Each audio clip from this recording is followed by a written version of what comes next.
everybody have a heart attack. I actually went live on a Saturday. I was actually trying to wait till HCP's was over, but he didn't ever go live.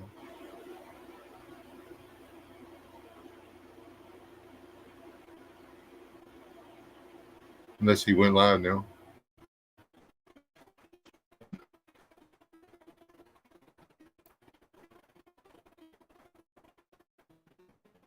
Of course, he goes live after I go live.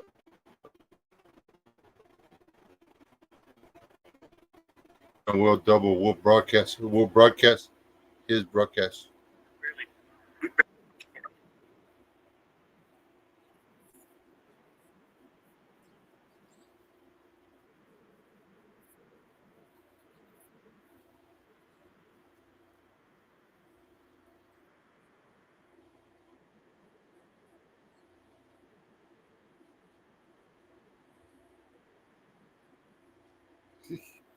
That would be it, Mr. EP.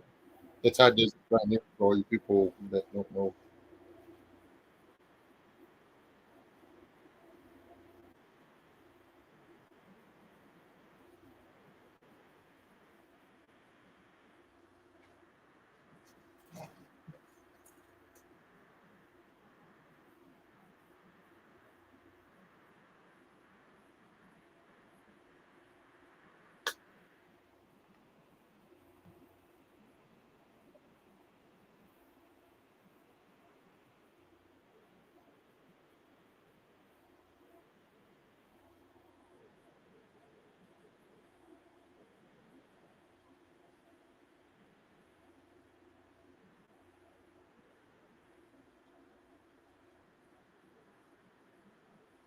There's a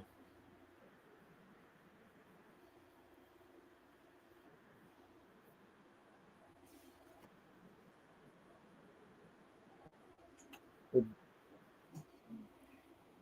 pickle the rind. You take the what you'd ordinarily feed the pigs. You pickle it and you take pickles out of it. I've actually had watermelon pickles. They're they're not.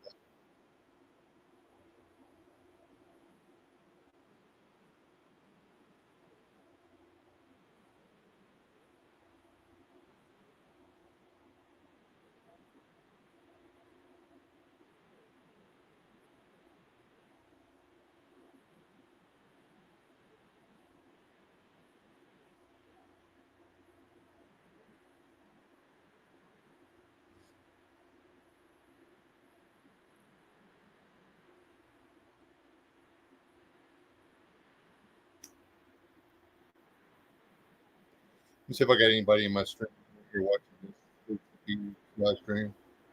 There's one person over here. Whoever is in here, I don't know who you are, but I'm saying see what AC was gonna. I didn't think.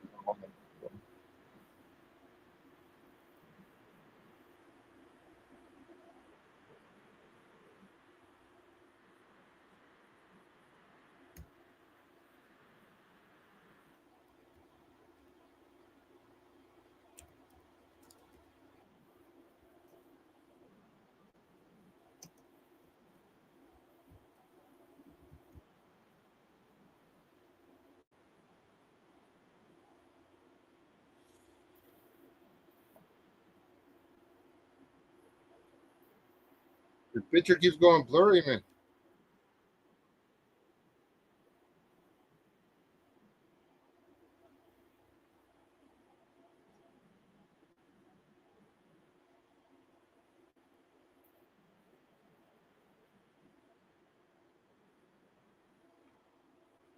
HEP, you can come over here and watch my live stream. I want to know, do you run that drip on a water well, or you have a river somewhere that you cut of, or what?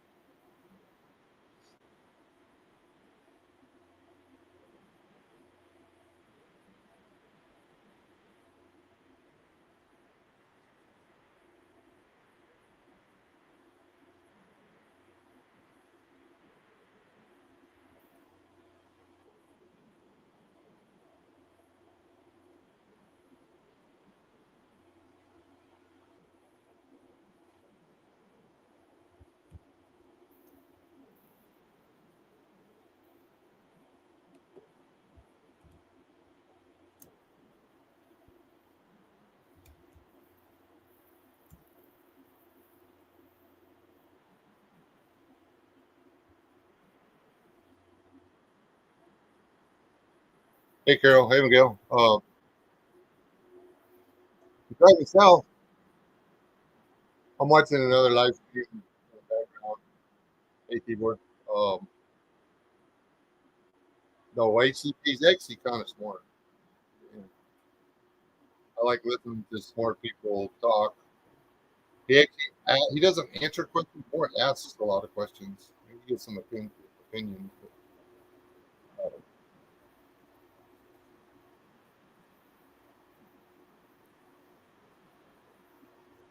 anyway, if you want to know what the answer should you be doing it, he's got good channel to do that.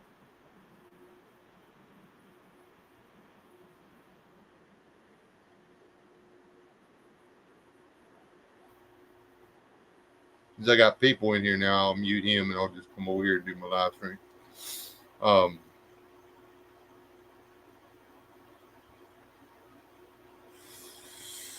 where are you going to, Miguel?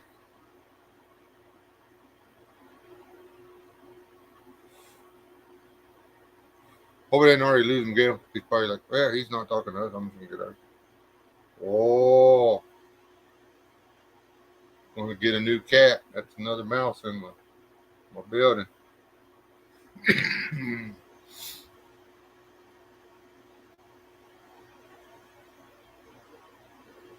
Anyway, I actually want to try to stay on topic tonight.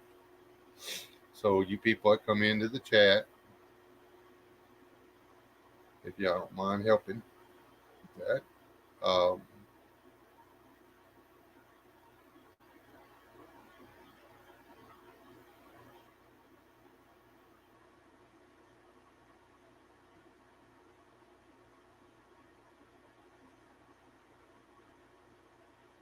well, that's the thing. There's people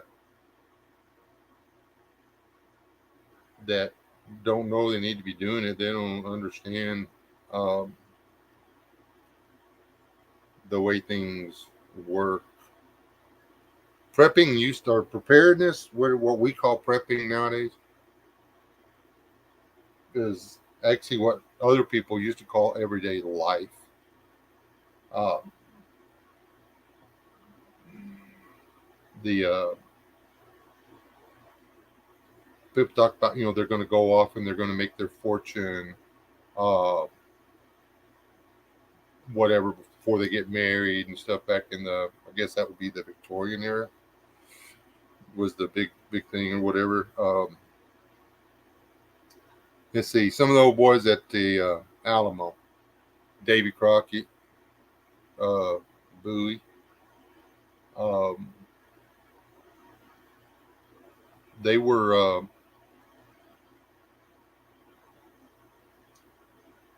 more interested in the money that was to be made in a free country, in the free country of Texas, than they were with Texas independence. That's I'm sorry, that's just the way it works. The government in place at the time, well, prior to the Mexicans running it, with the Spanish and the Mexican governments both uh, made it difficult for the people that were actually geared up to do trapping and stuff like that. The fur trade. They actually made it really difficult for people that were actually geared up for it and had the financial. It took a lot of money to go to the mountains and trap. Um, a lot.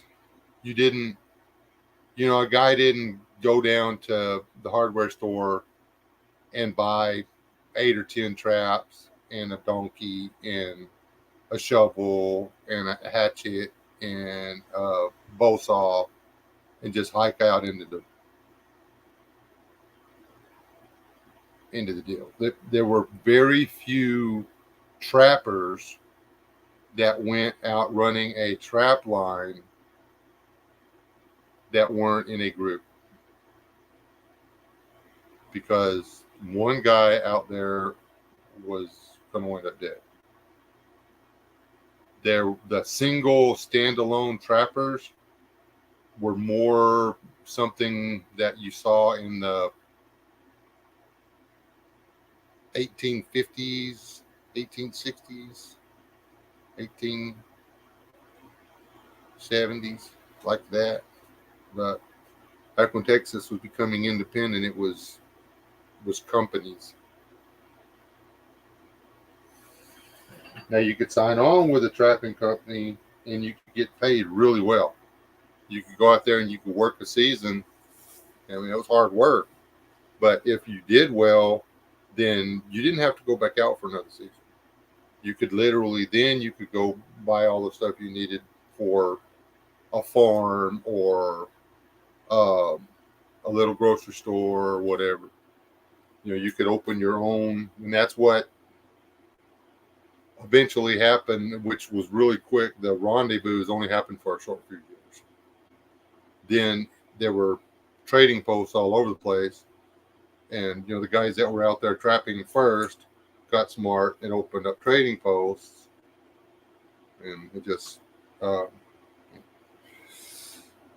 sorry to ruin that for people.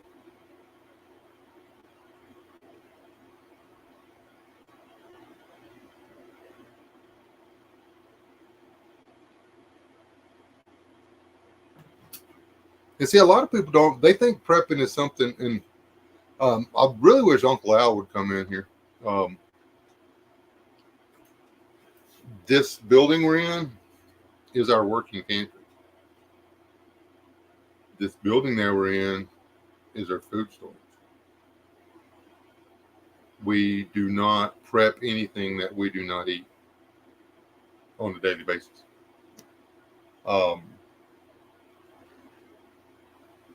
There's a lot of people that store wheat. Now we have wheat that is canned, and we're not planning on getting into it anytime soon. We hope that our kids wind up throwing that away after we're prepared. But I could reach right through there, maybe 5 feet from me, and I could open a container and I could take out cracked whole wheat. That cracked whole wheat, what do you do with cracked whole wheat? It's you take the wheat and you run it through the grinder, and then the pieces that come out that are about the size of number 6, number 5, number 6 shot or whatever, you keep all those. And then when you make a stew, you drop some in there. Or you're making breakfast cereal. You don't have to, it doesn't have to be oatmeal. It doesn't have to be cream wheat. You can literally just boil cracked wheat. And then add a little butter, a little honey, a can of peaches, just whatever. Actually, boiled wheat it's one of my favorites. Dried corn, just regular whole kernel dried corn or whatever. Take that stuff, you run it through something to crack it. You take the cracked corn. When you're making the stew, you put it in the stew. There's actually songs back in the day. The people were happy that there was corn in their stew. And it wasn't canned corn. It wasn't this stuff. It was dried corn off the cob. It's cracked, reconstituted whole kernel of corn is actually pretty good.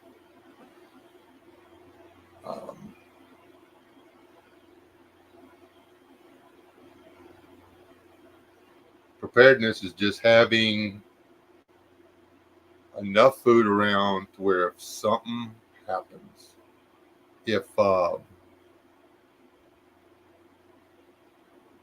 say a well-intentioned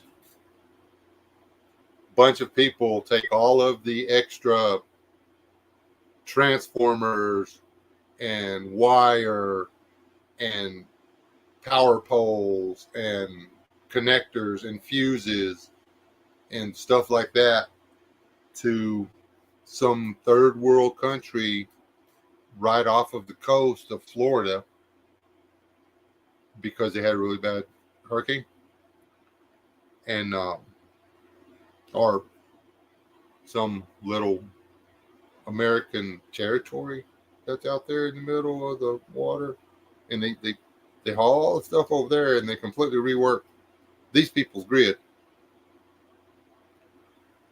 And then a couple years later, a real bad hurricane hits Florida. It takes a really, really long time to come up with the stuff to get electricity back in a large portion of the state. But we don't talk about that on the news. I'm just saying we don't bring that up on the news.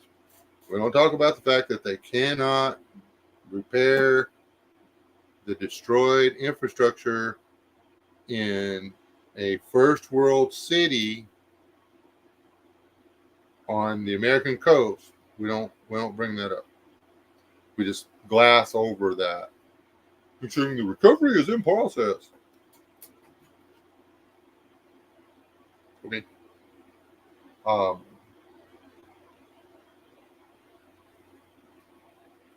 That would fall into the reasons why you should do it, or should you be doing it? Yeah. The people still, if any of the people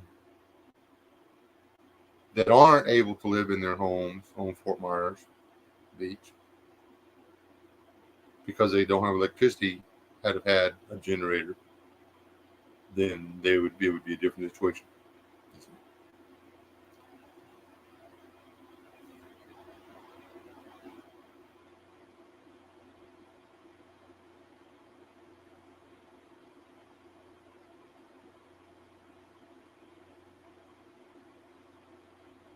Hey, I'm grateful. Yeah, Timor, drying meat and then canning it is an excellent idea. Uh, you can do there's a process called hot air canning. Basically, you put the shit in the oven, and it's not pressure canning.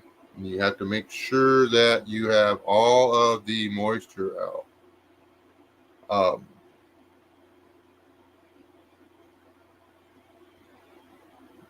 And you gotta monitor it, make sure that.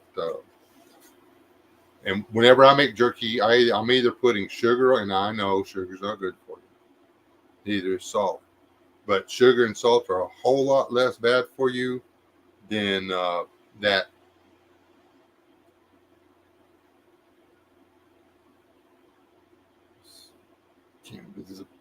That toxin that grows in the roots of mold or whatever, that stuff that makes you super sick.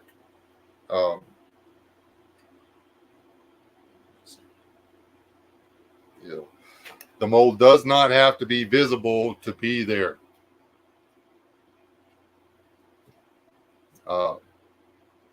The mold actually, you cut the part, the cheese gets the green mold on it, and you cut that part off and you eat the rest of it. You think it's fine. Unless you cut a half-inch deep, you probably didn't get all of those roots. Just saying. It hasn't ever killed me, but mold roots, fungi, the little tiny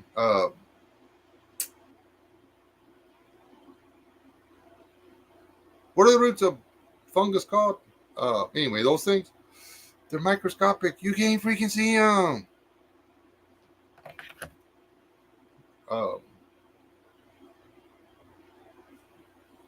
Well, botulism was food poisoning. I think it's actually bacterial. But funguses actually put off, when they digest stuff. Some of them put off food. Some of them put off toxins. And you never know which mold it is, man.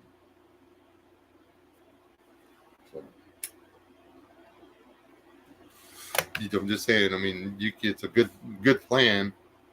Uh, I've actually got some stuff in there. That's what I intend on doing with it. I'm going to uh, take it out and slowly dry it.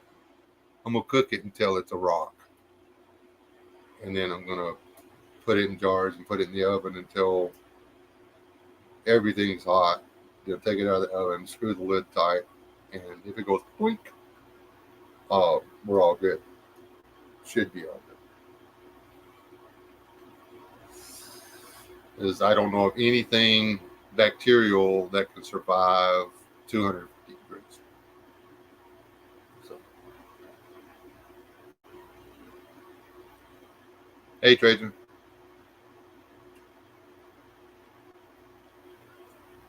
That's I mean, um, bless Uncle Al's heart, but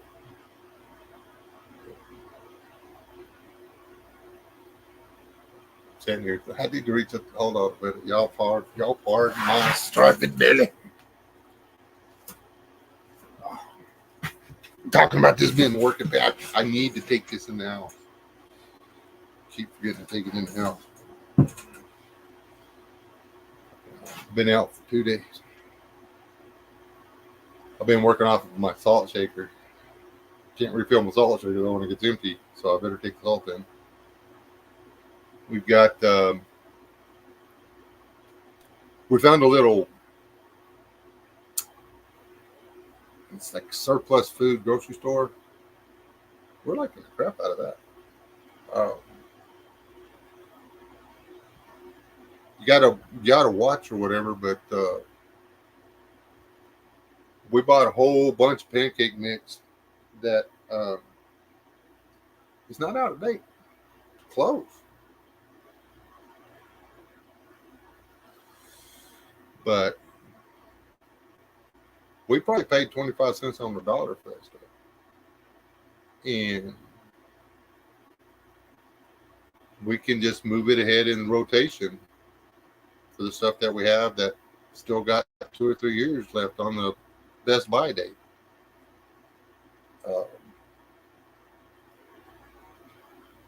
Still not sure how we wound up with a can of diced potatoes. We don't eat canned potatoes. That's a long, funny story. We used to eat canned potatoes a lot. I would eat them quietly, never say a word, because my wife made them. I thought she liked them. Thought that's why she made them. So I ate them. And the only reason she was making them is because she thought I liked them. So we spent several years, the entire family, quietly eating canned potatoes, and none of us could stand them. But dehydrated potatoes are delicious. Just for the record.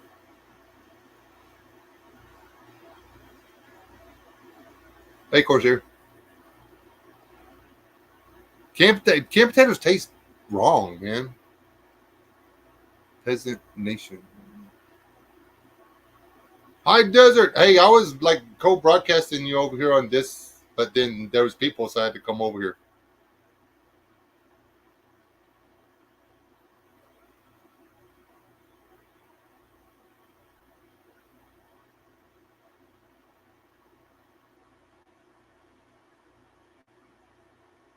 I don't know what you're talking about, Anonymous.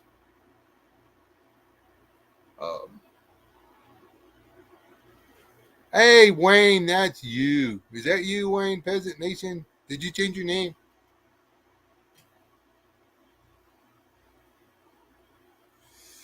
Jay Snip, Jabroni. Hey, how's it going?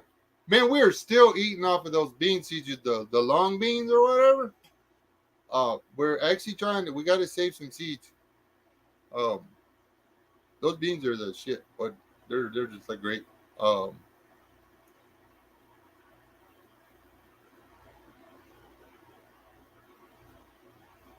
but if I don't know, Lisa, how's it going? I haven't been going live on Saturday because I keep doing the things and wind up exhausted by the time it's time to go live. But I must confess that today I didn't do nothing. The things I accomplished today were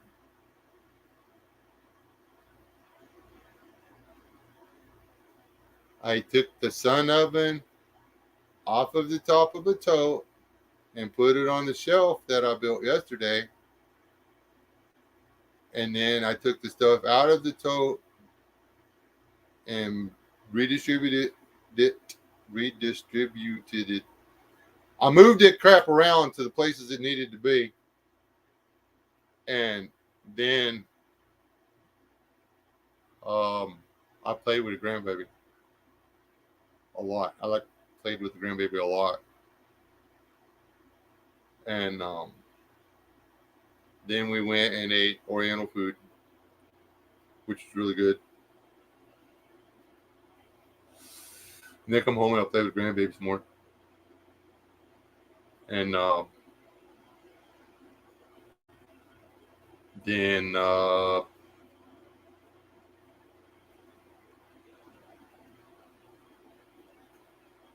yeah, that's it. That's my list of stuff I did today. There are wasps in here with me.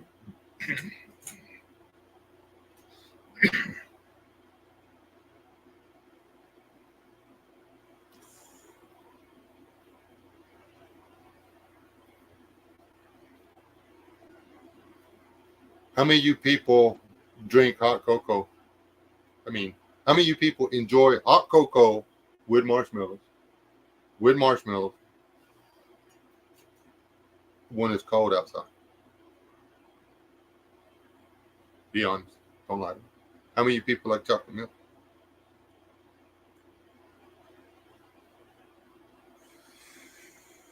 Grandbaby play is important. It makes me younger. It makes me feel better. Can you? I don't know if you can. You freeze dry that? But I mean, so how much? How much hot cocoa mix do you have put back?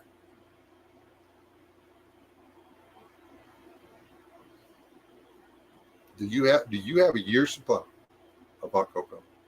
That's my question. All you people that are talking about need a year's worth of food, do you have a year's supply of hot cocoa?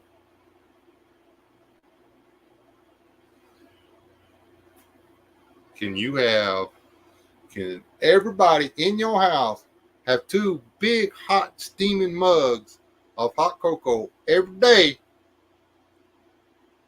of winter for a year? Definitely. I don't want to hear no talk about needing to go buy a generator and stack more ammo if you don't have enough hot chocolate mix. I just don't want to hear it. I got 1, 2, 3, 4, 5, 6. I have 6 gallons, or no, 6 half-gallon containers of hot cocoa mix, and that's not counting what we put in vacuum sealed bags, then put away for we never touch them. And then 2 boxes. And we need more Ovaltine.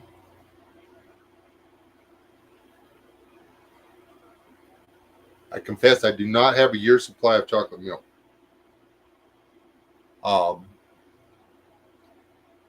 But people talk about food storage and stuff, and they're like, well, you can have this to make your kids happier. You can have this to make your kids happy. You can have this or this or this. You need stuff. You're eating beans and rice, right? You need something that is going to make everybody happy. If you can pull out a bag of powdered milk, put some water in it, and then add some Ovaltine. And next thing you know, everybody's drinking chocolate milk instead of powdered milk. You got smiles instead of, okay, we'll drink this.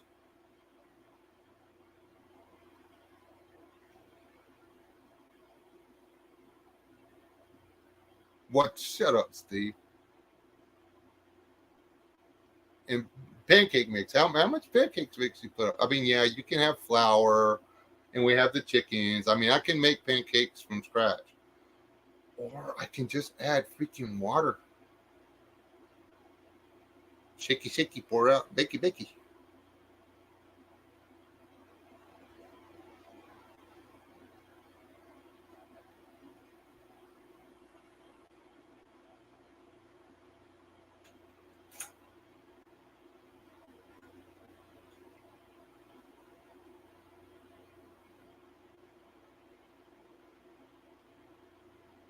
And see the we have with and without.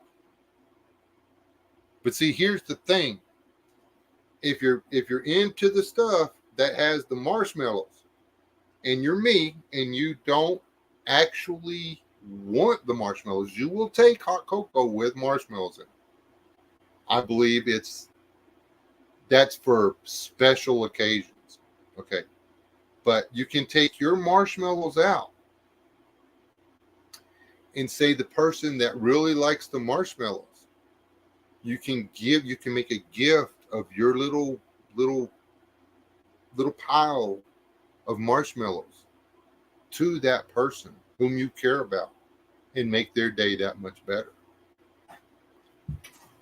Yes, I mean, I give my marshmallows to Mrs. S. Um, Sometimes, unless I want my marshmallows. But usually, they're not that hard to pick out.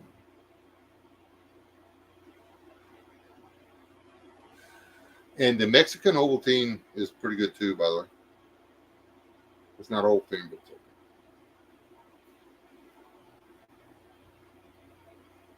okay.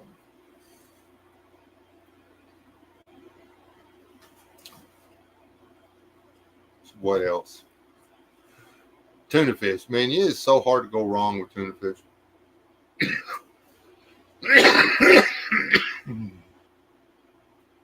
um,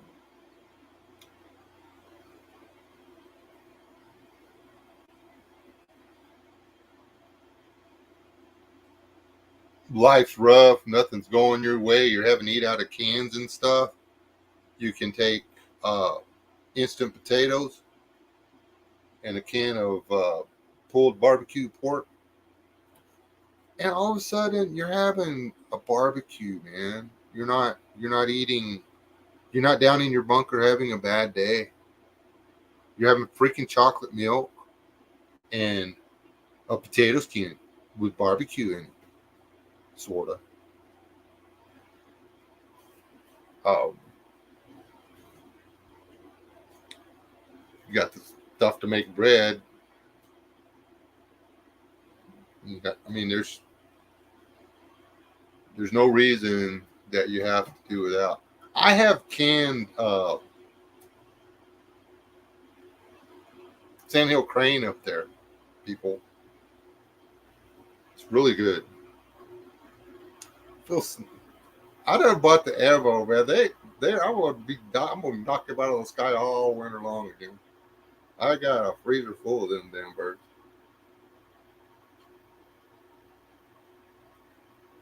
If I'd have known buying this place was going to allow me to hunt cranes from my literally from my backyard, I would have bought a long time ago. Shoot them as I go over and go out there and pick them up. So, yeah.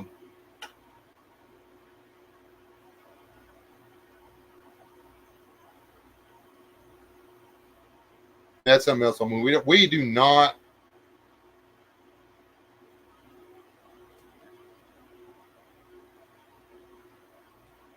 Yeah, we have an entire.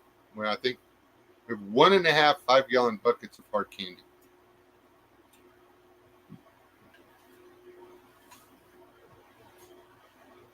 Hard candy doesn't go bad.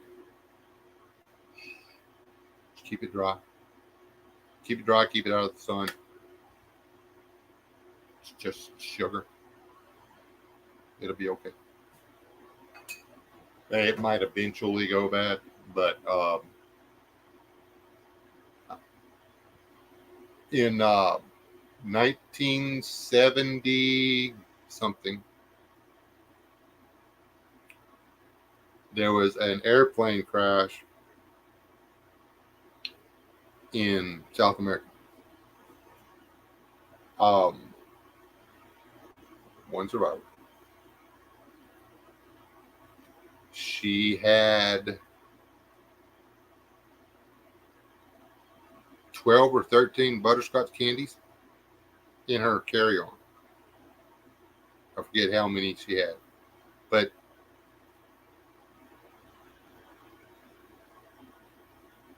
she found, I don't know what she was drinking, and she was all tore up when she was after she was found, but she made it for 7 days in the South American jungle, walking.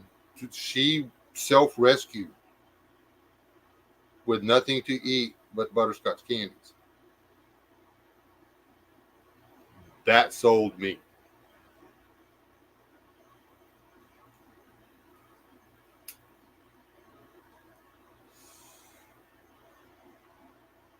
Alicia, you are welcome any time. I actually ghost your live streams quite often. Y'all people are too smart for me, so I try not to talk too much.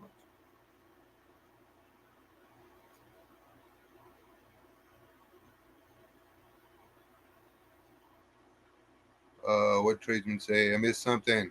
Y'all all talking like fast, and I'm not keeping up.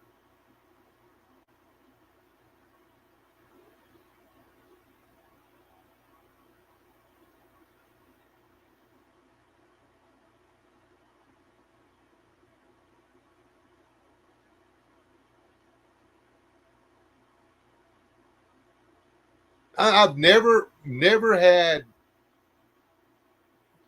coffee go bad. Uh, we've actually had some that was 6 and 7 months past the best buy date, and it wasn't rancid. I'm not saying it won't go rancid, but and that was in a metal can too. We had to open it with a can opener. I don't know about these new. I don't know about the ones with the foil and the plastic containers and stuff.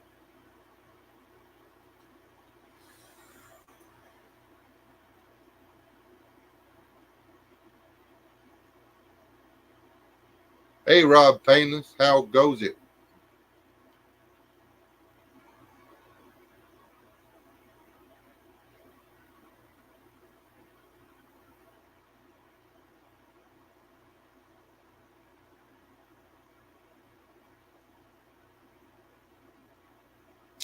Rob, tell her she don't need to go to bed. Sleep is for the weak.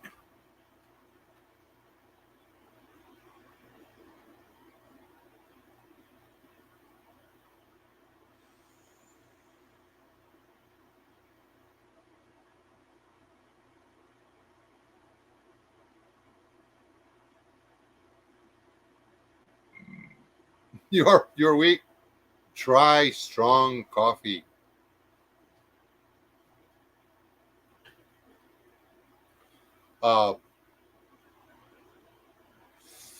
And things do go wrong. The only time I've ever seen Rob Painless throw food on the ground and warn people off of eating it is rancid crackers.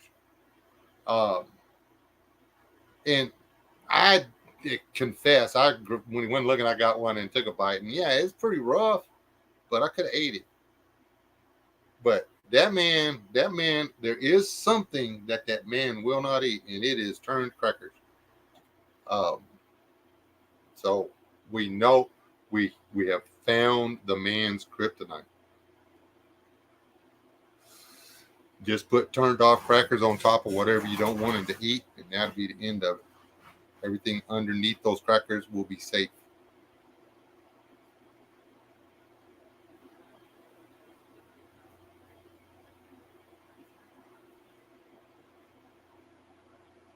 They were bad, Rob. I ain't gonna lie.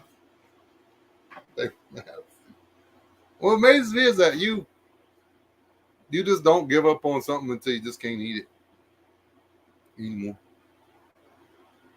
Dude, I've got to go back to town tomorrow. We have a new liquor store in town. In the comments, just come up with some liquor store names that you just would not believe in a small Texas town. Let me see if anybody can get close.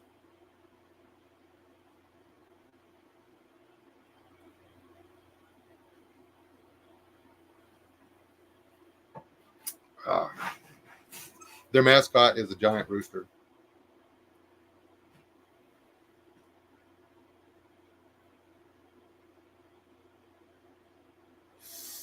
Yeah, he'll starve to death looking for something to eat.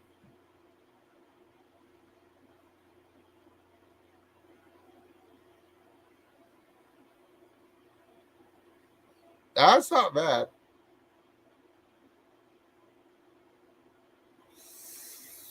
Um,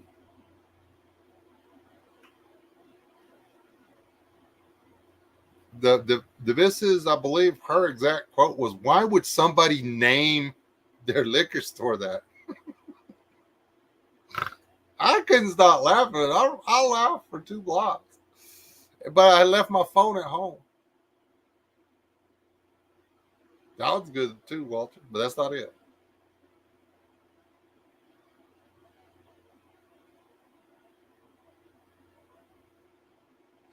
No, I got a friend that wants to open a bar like that though.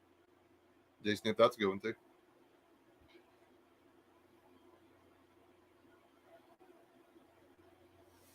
Salty dirty drawers. No, it's quicker liquor.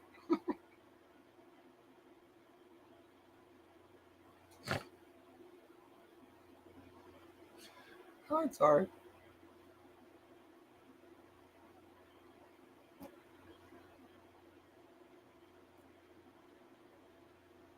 Wet Susan. No, I get, maybe it just hit me right or whatever. Quicker liquor.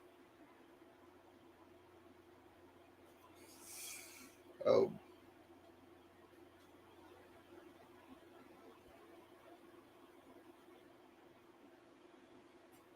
they do have a drive up window. I get. Anyway, that's going on Instagram with the drive through, Jabroni. Yep, quicker liquor with the drive. Oh, and a big giant rooster.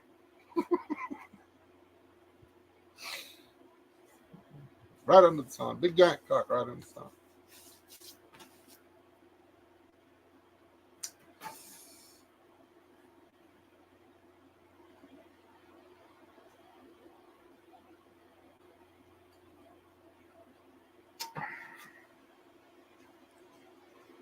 How about pasta sauce?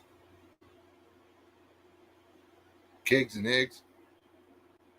How much pasta sauce people got? How much liquor you got? I don't drink liquor anymore because of freaking headache. I really miss my liquor. Uh, how much broccoli and cheese y'all got?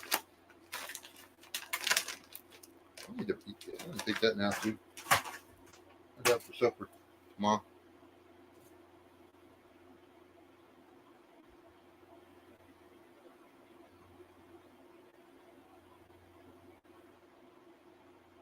Not liquor quicker. That would have been bad. It's quicker liquor with a K.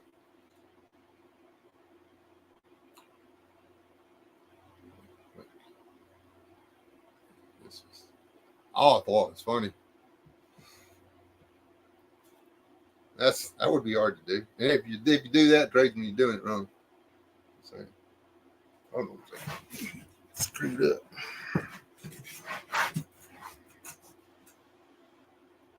Go over there and eat that wasp, Spider. I'll leave you alone if you go over there and eat that wasp. I killed it for you. All you gotta do is go eat it.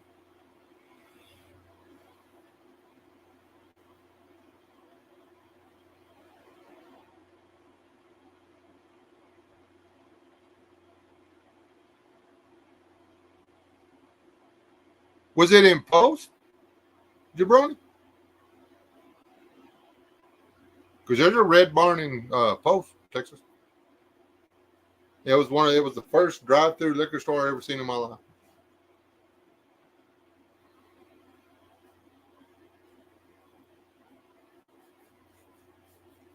Well, beer store.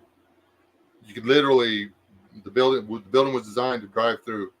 You could drive through, you buy the beer, and they had ice machines over there. You didn't even have to buy ice. You could just scoop the ice in your cooler.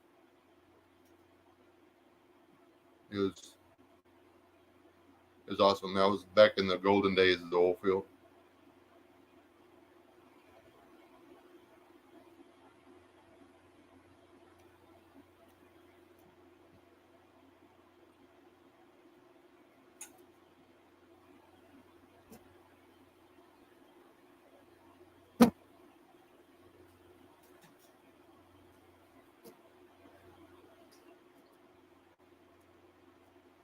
Anyways, um,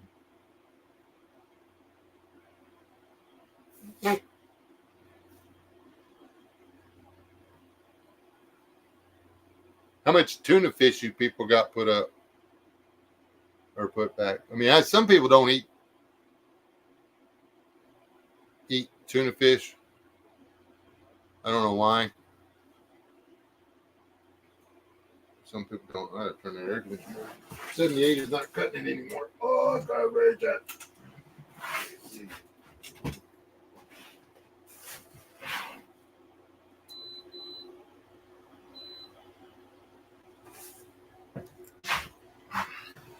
When you're outside a while, coming here in 78 feels real nice.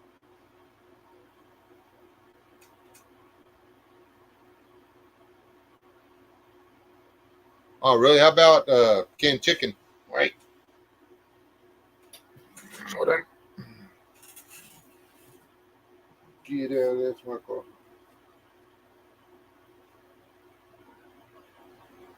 Oh.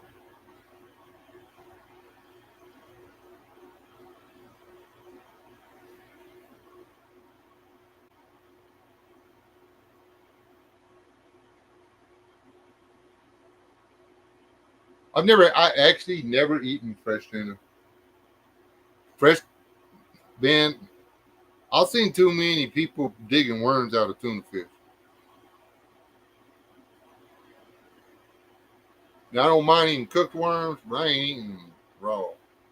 And I don't want to throw no damn tuna steak on the grill and watch spaghetti come trying to get out of it before it cooks to death.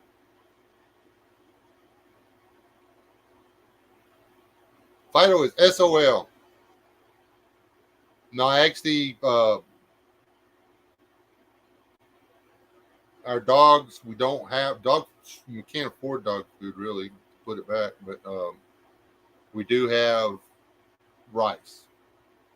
I know that's not the best thing in the world, but uh, we figure a little beef broth or whatever, and the dogs get rice and guts and stuff. That's the way it is. Um, dog food is mostly corn anyway, so I figure some rice with beef broth on it and corn cake. The dog doesn't want to eat it. The dog doesn't have to eat it. Uh, you know, you still got to do predator control. Uh, if your dog has a problem eating rice with reconstituted coyote and bobcat in it, that's on your dog.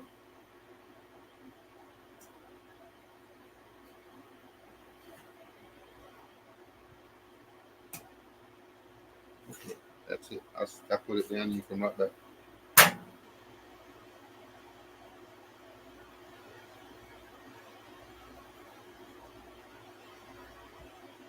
believe there's only actually 2 flies in here.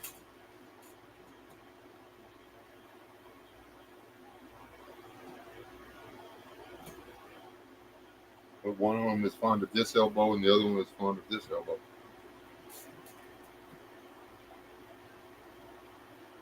I keep a month's worth of dog food on hand. Like, I've got to go buy another bag.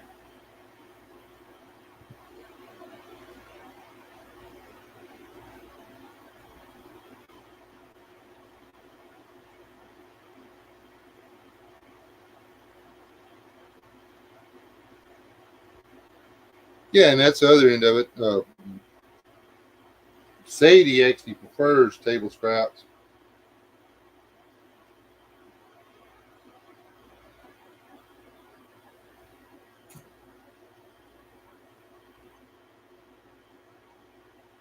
And we keep enough chickens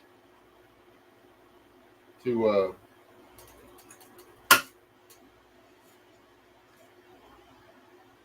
in theory, be able to give, again, rice with a scrambled egg in it.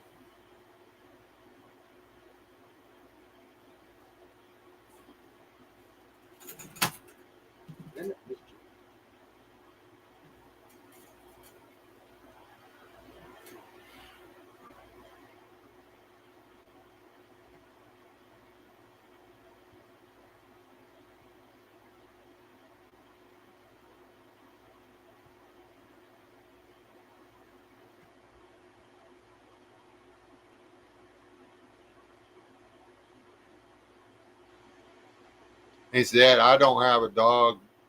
I don't have a single dog that will turn up his nose on gravy. Literally, uh, I can I could make super simple gravy and put it over the rice because uh, they need the protein, but you can keep them. You can stretch them. You can stretch them on carbs. Come on. I said there's only two flies in here. Now there's a whole army of them. About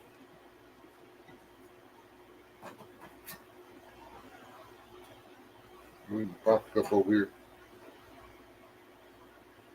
As if they'll keep landing. They're trying to get to my coffee. Okay.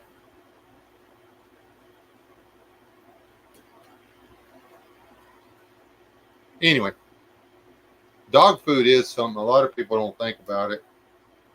And man, I don't know what I'm gonna do. I got 3 dogs right now.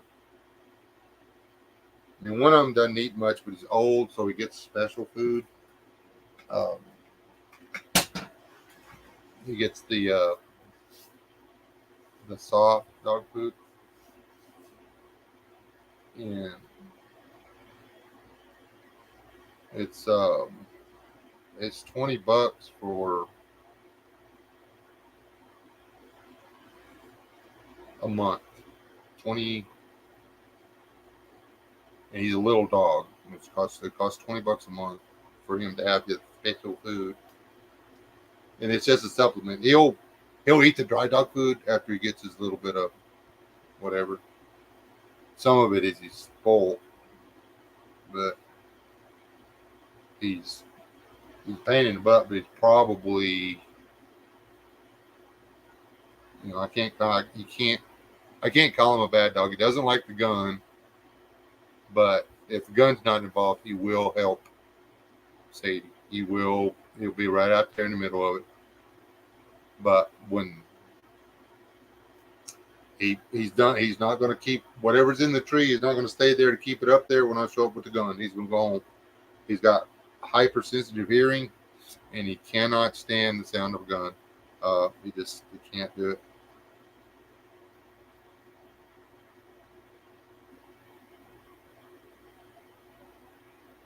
And I can't hold that against him. Uh, Sadie's half deaf. She actually likes the sound of gunfire. Like, who really does it for her. But I think that's a Catahoula thing. We keep mac and cheese,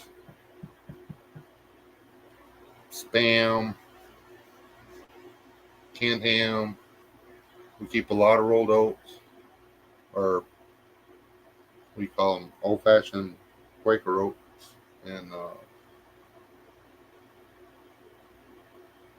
we keep the canned beef. Which, man, I don't know if I'm gonna buy any more canned beef because the used to be a good deal, but now it's more broth than beef. So I need to get. It's too hot to be hunting hogs right now. Not because I'm a big sissy and can't take the heat, but because you can't hang the animal. I don't have a big giant refrigerator to put him in and or get in.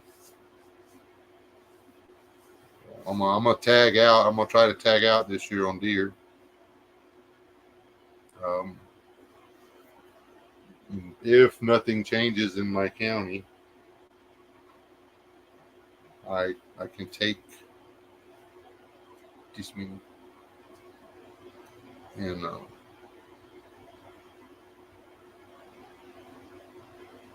take 2 buck and antlered us. And then there's a special season, and I think if I got to read it again. I just got to see what the rules are this week. But I think I can actually take 2 doe and 2 buck.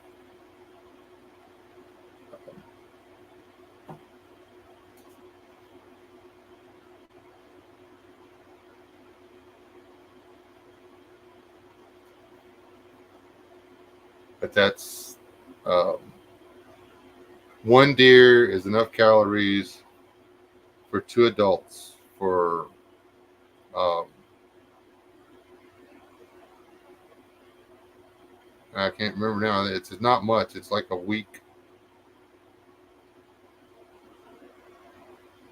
And that's if, unless you're eating the whole deer. If you're making bone soup and you're eating the liver, the kidneys, the heart, um, if you're eating the whole deer, then there's more calories. But if just the meat off the lean meat off of a deer does not go far.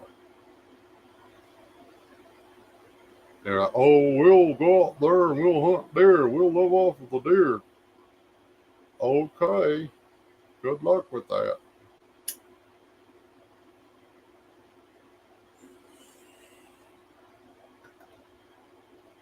Um, Now, you can take a moose. Moose will last a little bit.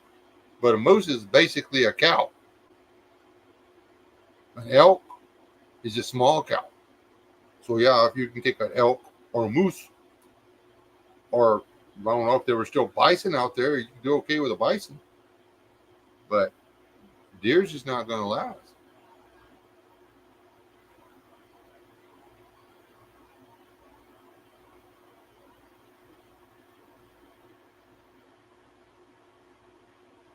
Two out of our 4 dogs, eight any sirens.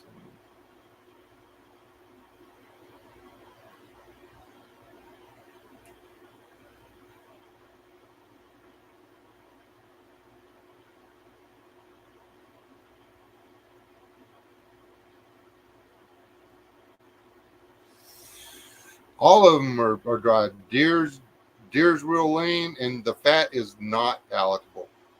You have to you have to really enjoy wild game. You can make bone soup out of your deer, and that's where the fat and stuff is. But most people won't eat it because it is really, really strong. It's the yellow fat in a deer is really hard to get past your taste buds if you don't make yourself eat it. It's it's not going to hurt you. It's good for you, but most people won't eat it because of, oh, I don't like the taste of that. Or, oh, yeah, I like deer sausage as long as I can mix it. I'll put like I'll put 5 pounds of deer, and then I'll put like 10 pounds of pork, and then I'll put like 10 pounds of beef. That's not deer sausage. Just saying. Um,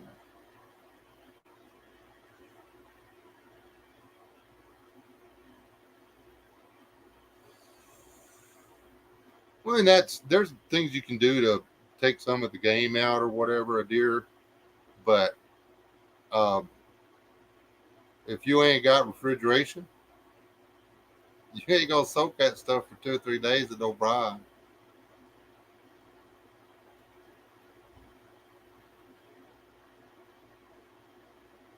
Night Trajan.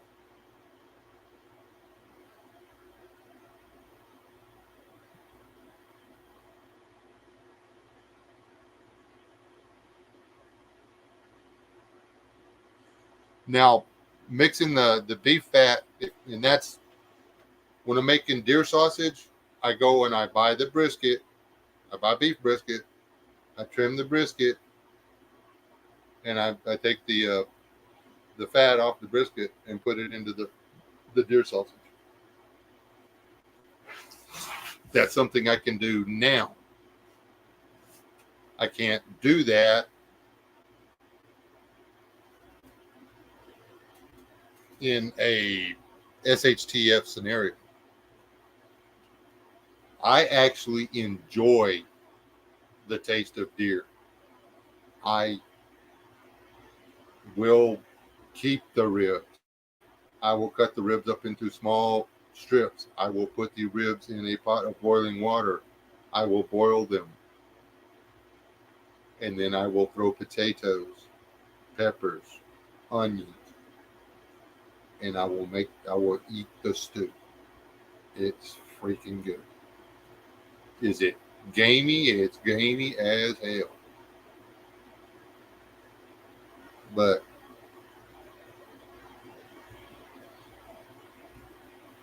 I'm okay with it.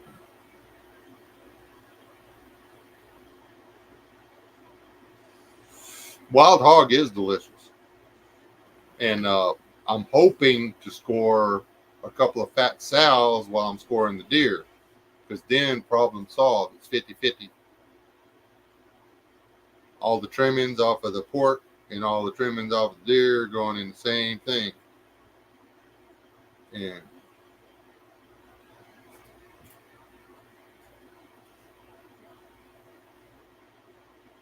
okay, sorry, Roy. I'm trying to quit. I was doing really good. We had some family stuff come up, and I backed off of it, which there's no excuse. I should still be quitting, but you just have to be here. And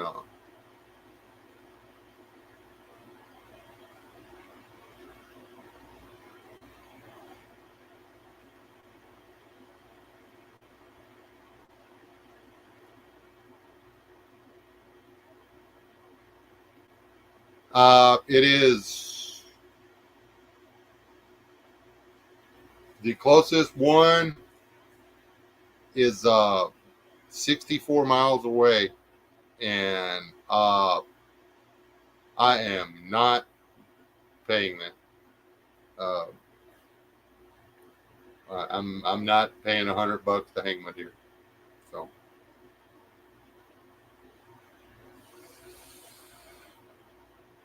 just call me a tightwad. I guess Rob Payne is left. I figured he'd be in on this food talking thing. Did he go to bed or something? If he said goodbye, I missed it.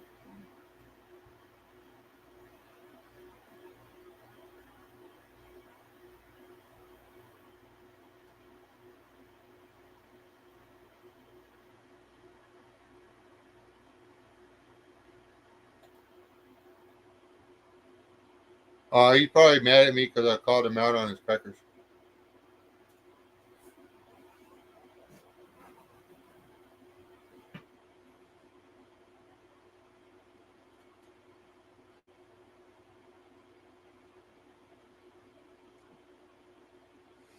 Now there's another one. I can go an hour that way, or I can go an hour and a half that way, but it's the same price. Uh,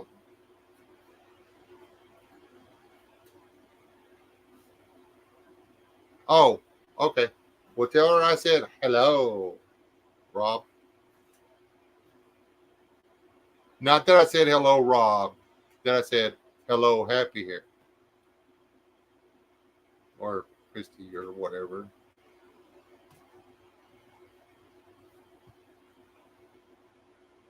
Um, Need to go back to eating my diced beets too, or sliced beets. I actually like beets, but I don't ever think to eat them. And they're like they're brain food. They're good for your brain and they're good for your lungs, and I should be eating them. I enjoy them. They're good for me, and I just buy them and put them on the shelf and don't eat them. Doesn't make any sense.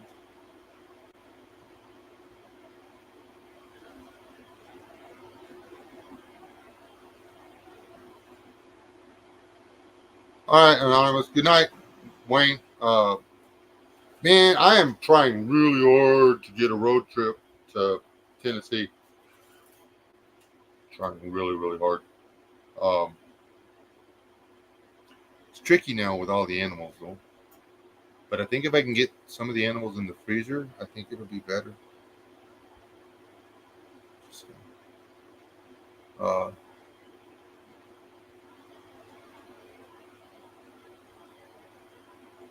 we have winter here too, and it's usually cool enough in November to hang a deer.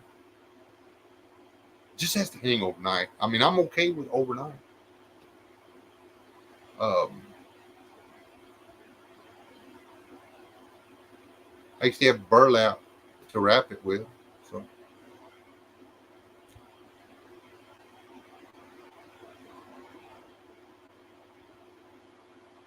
there's, but people on the title of this thing, what is preparedness and why you should be doing it? It's being ready for things to go south, and things always going south. We were, me and the missus were talking the other day, and man, there were so many times when we were trying to raise our kids that things went south. I mean, uh, oil field crashes, boom, no work. Uh, okay, there's work here. Load everybody up in the back of the station. Load what you can up in the back of the station wagon and and move.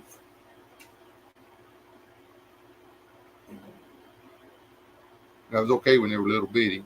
Then it went to go find a job somewhere else or whatever. Be gone forever.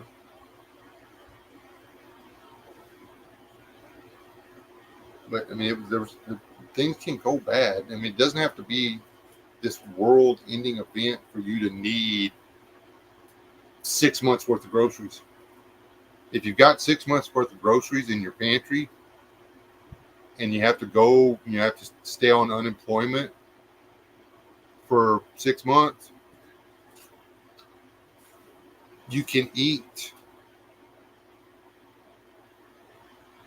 You don't have to juggle between do I pay the mortgage and keep the lights on, or do I feed the kids?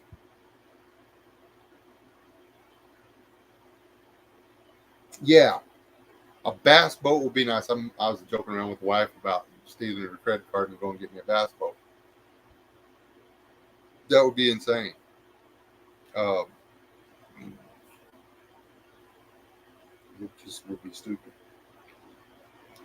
Cost of that boat, I could get a really nice generator. I mean, one that you put diesel in and it runs for days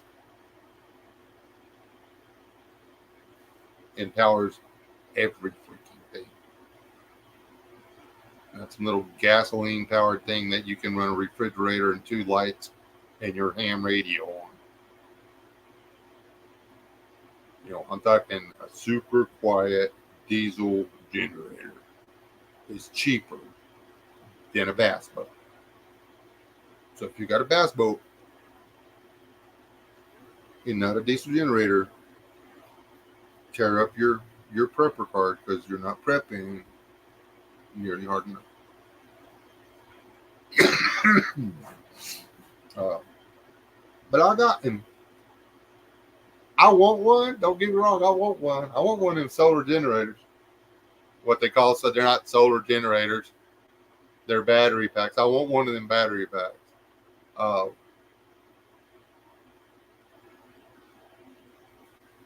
it would just be handy as hell. Um,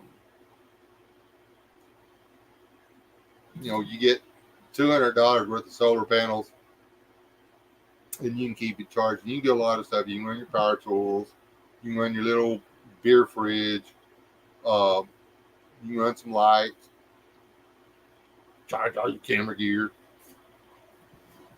You can do a lot with one, but it's not a generator. It's a storage.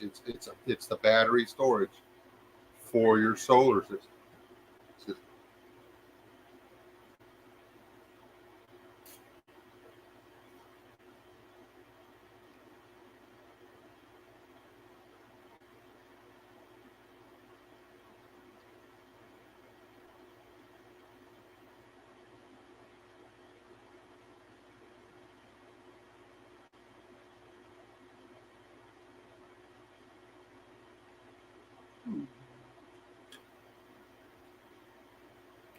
Sorry, I cleared all my browsing history and stuff because my computer was being stupid. I had to log back into everything, and I'm getting notifications that, is that you? Yeah, it was me.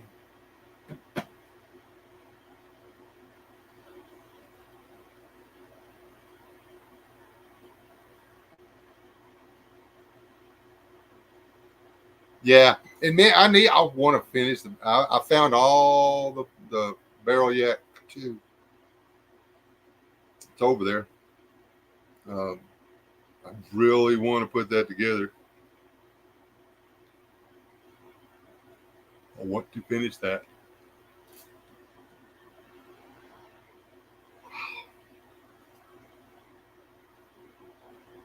I have complete. I'm going to start from scratch. I'm going to take it completely apart though and redo the videos. I need to pull those first ones down because uh, some of the stuff I tried on there was an absolute failure.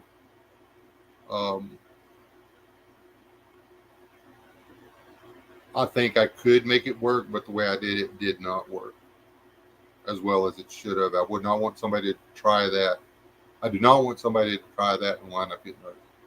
Yeah, that's how that should sound. Uh,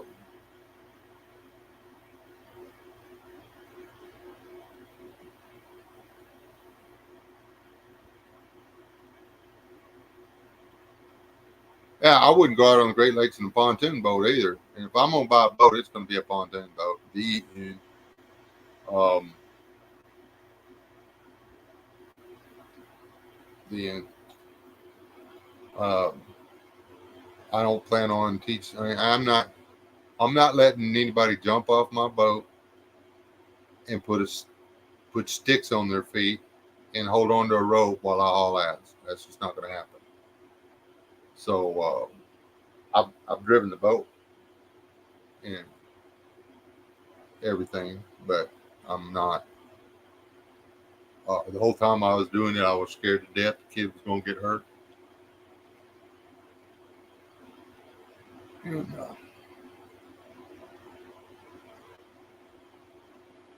kids were having a blast, but not me. I wasn't having fun doing it. So I don't need anything that'll do that. But you can hold on to an inner tube, and I'll pull you across the water at 20 miles an hour in a pontoon boat. It's still fun.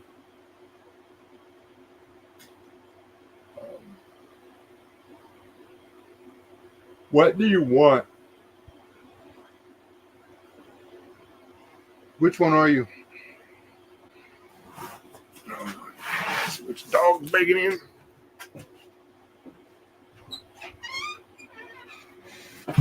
Oh, it's you. You want it or not?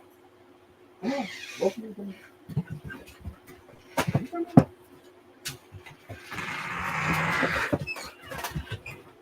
I can't come in here and wrestle around though. Find a place to lay down.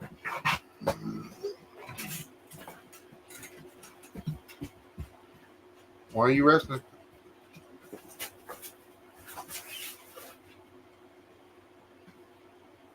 Yeah, if it wasn't windy. What's the matter, Hud? Or you just laying down? You're fine. I just asked. I thought maybe you were being weird.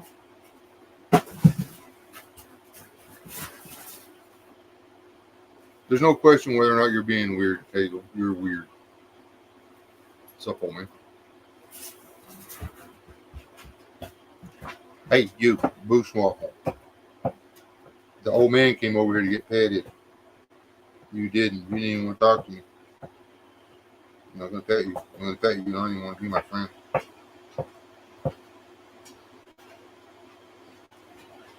Go lay down. Go lay down. You lose the mother teeth yet? Let me see. Let me see your teeth. Oh. You're missing teeth. Give me these. You need to lose these too. Those are the ones that keep poking holes in you. Yeah. Yeah. Remember my dog? He's sweet. Sweet and good boy. He's a good boy. He's just a good dog. He's a good dog. He's a good dog. Just love him for pictures.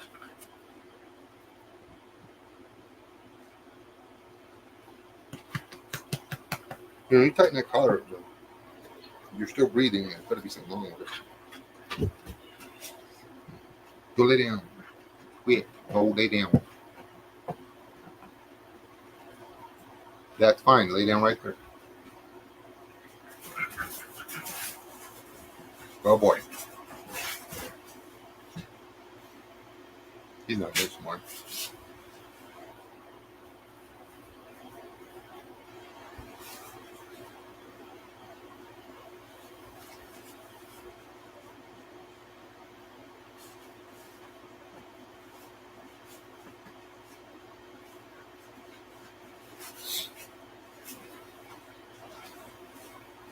There was a party barge for sale, but the guy never would. Well, a party barge at an estate deal. The guy never would give me a real price. Quit. We don't play in here. Um,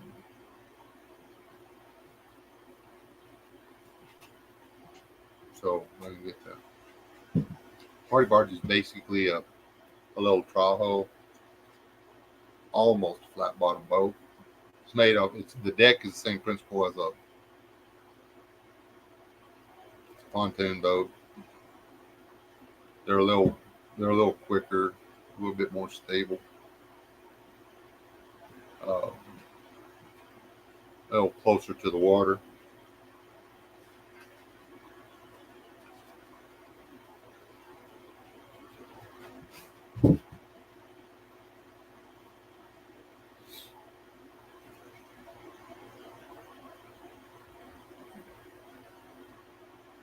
That's a little over an hour.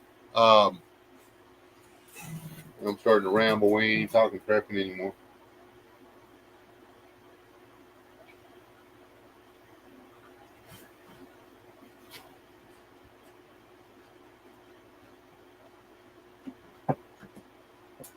Yeah, that's true.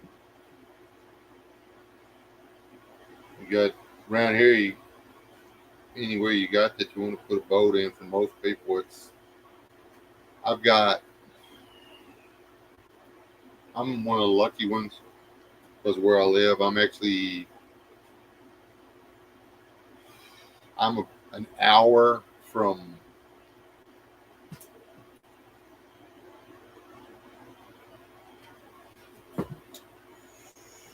Trying to count them in my head. Hold on. 1, 2, 3, 4, 5, 6, 7.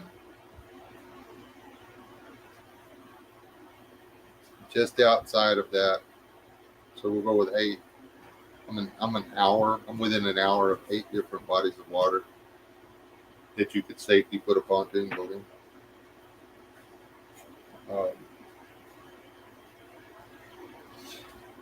go to an hour and a half, I can triple that.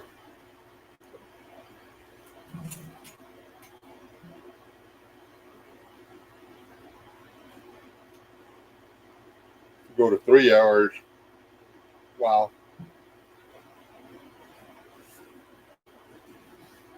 But you're looking at going about that whole way.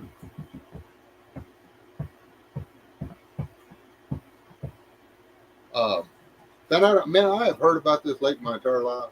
I did not realize it was that close. So, uh, stay tuned. Wes is going to go to Lake Trammell. I thought it was in East Texas. I didn't realize it was down there by Sweetwater. So,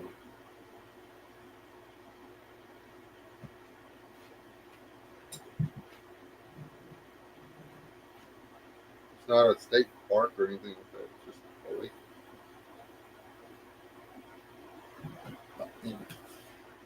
Anybody got any questions about prepping or anything? Anybody got any real serious questions about anything important?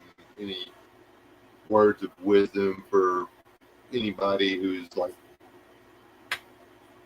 unable to sleep and watching this silly video on. Sorry, Hyde, that was me. I meant to catch up before it fell. I'm like, what throwing it at you, man? You're okay. It was an accident. Anybody got anything? Anybody got anything? Anything else? Before I sign off on here and go get some sleep because we have to change struts. Well, we're changing nut struts. The rear shock absorbers on the last part of them. Who's going to do it today? But the mail, they didn't. They were supposed to deliver them Friday, and they didn't. So that's why I didn't do anything today. That we had what we had penciled in didn't happen.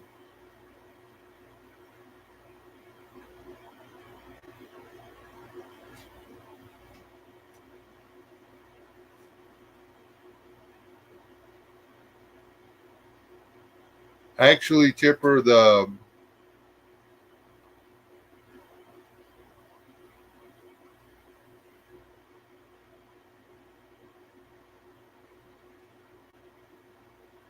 if I had to,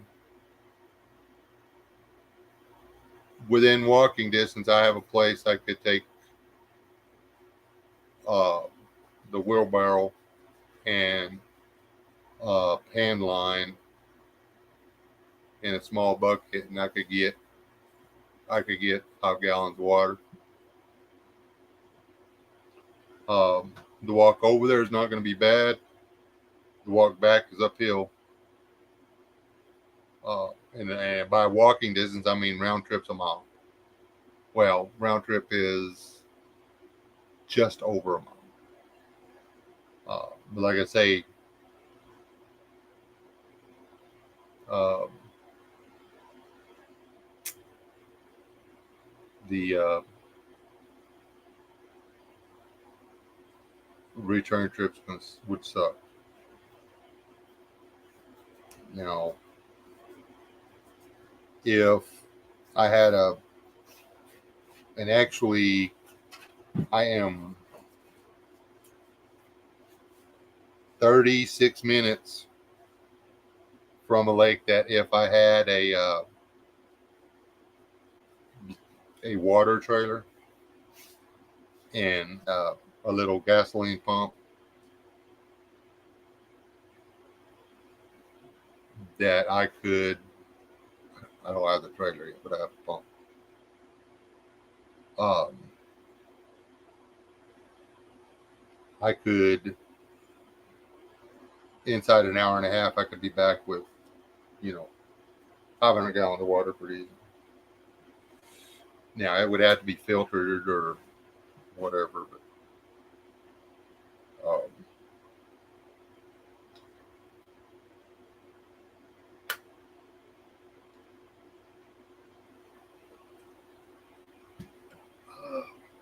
there's actually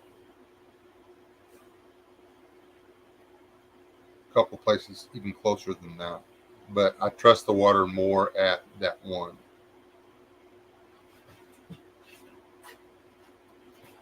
Yeah, I've actually had to kill a couple of them because they were getting in the garden.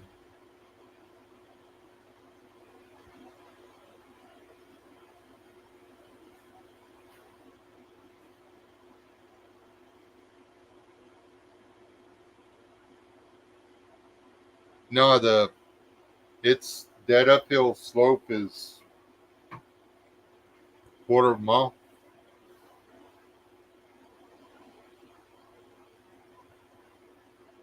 So uh, I would have to go get the water and bring it back.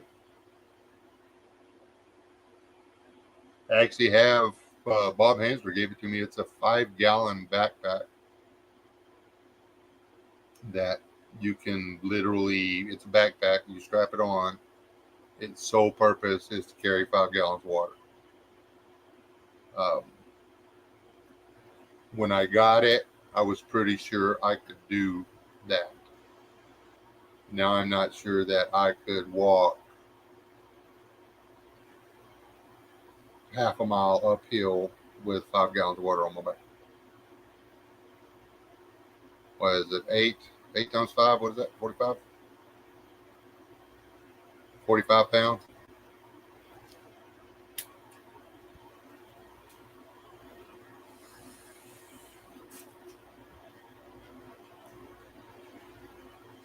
But, and that's, I'm still looking into carts.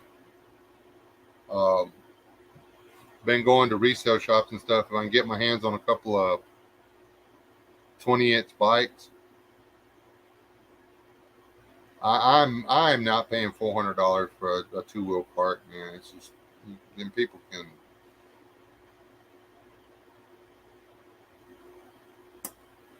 Well, I'm just not going to give them the money for it.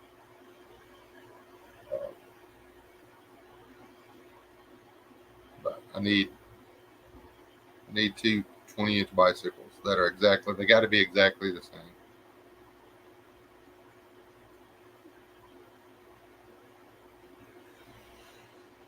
Actually bought two that I thought were the same. I didn't pay close enough attention. One of them's a 20 and one of them's a 24. So, or no, one's a 24 and one's a 26. Ruined everything. Uh, those are mountain bikes.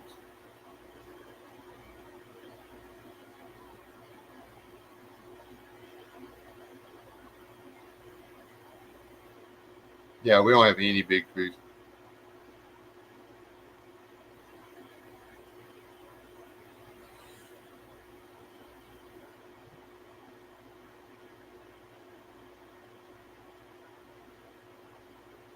Yeah, I've got to get that pump and take it apart and make sure it's okay. I got it. I'm not sure it'll even run. Anybody wants to come work on that for me? Um,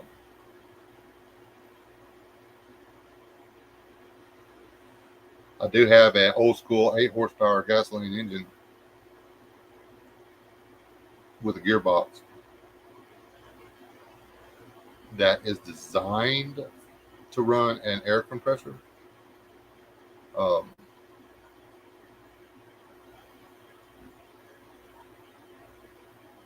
but I'm thinking I might be able to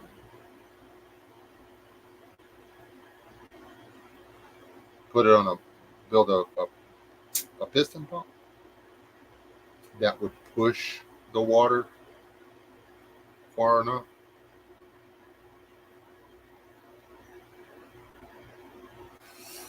And that's a limited supply. Um, they only fill it when they're selling, and then whenever they stop selling, they stop filling it. It's got water in it now, but for how long? Uh, it probably evaporates half to a quarter to half an inch a day, and uh, they haven't been selling water out of it for a while. So I'm there's a fence around it. I can't see the water in it anymore. So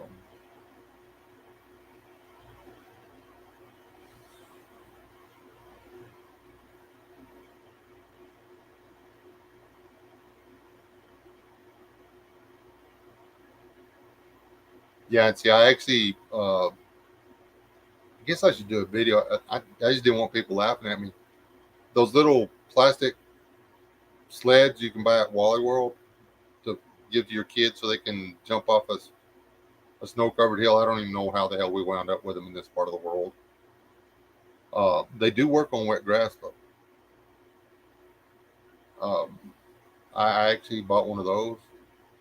They had them on clearance, and I bought one. And I checked. You can uh, put a couple of fat kids in them and drag it all over the place. So uh, I'm pretty sure I can drag a fat pig or several gallon jugs with water in it across the grass.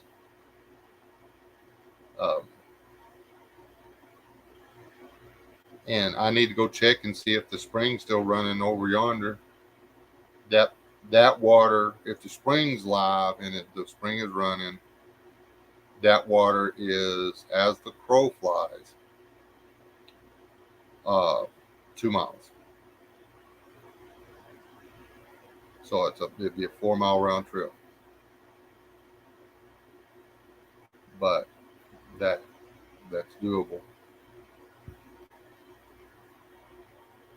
I'm not going to be watering any gardens or whatever, but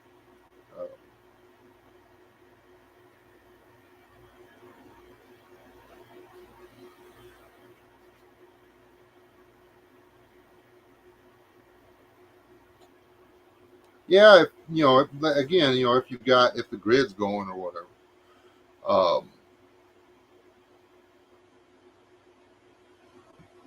and I'm the the one deal I would not be opposed to backing up to the lake and wading out there and filling a bucket, a couple of buckets carrying up there and just pouring it into the 55-gallon drums in the back of my truck. I would not, you know. If anybody comes out there and tries to give me grief about it, buzzards have to eat too. And I'm talking, this is in an extreme situation where I don't got any water. Um,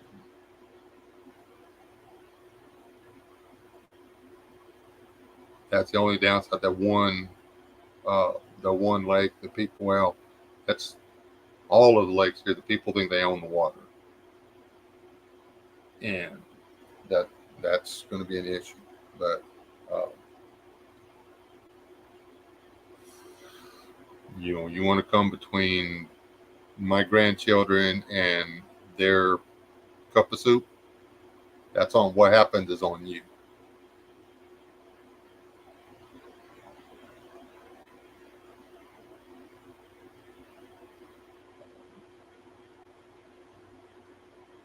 The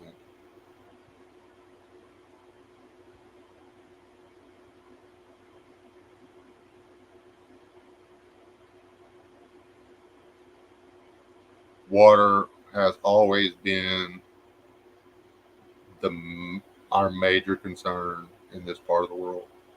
Water was the real reason we were considering moving to Oklahoma or to Arkansas because there's water there.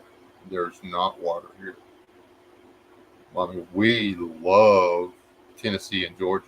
Well, we think it's beautiful, but geez, man,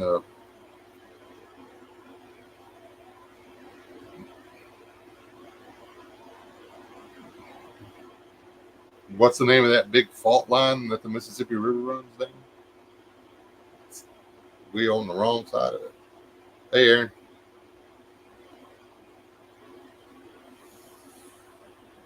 You have missed everything, Dior.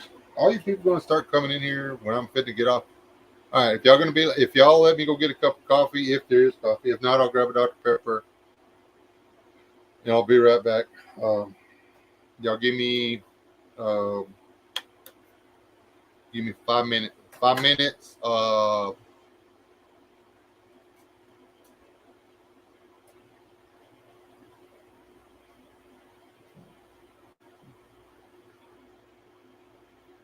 right, Jabroni. It was a good statement. Do not be such a stranger. All right. It was good to have you in here. But yeah, I'll be right back. Give me just a minute. I can't keep yakking without caffeine.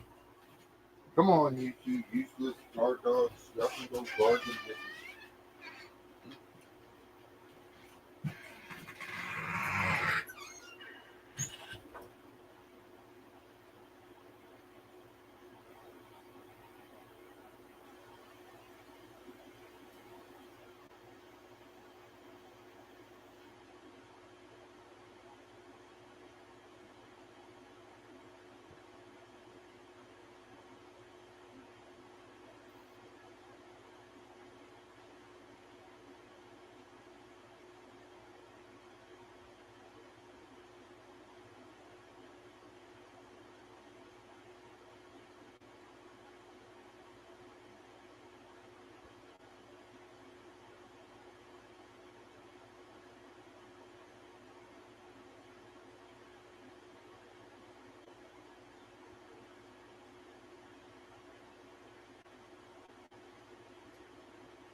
Okay.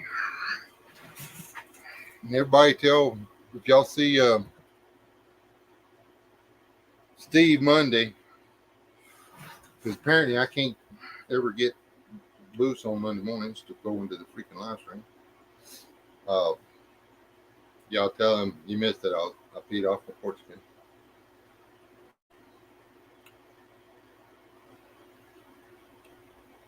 Yes, we were running amok. Me and Grape. I grow it myself at Walmart.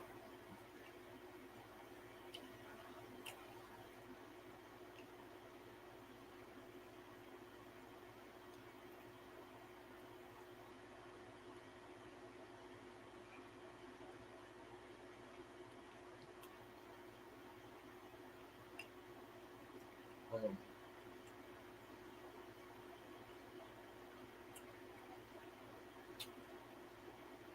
put out all them grapes.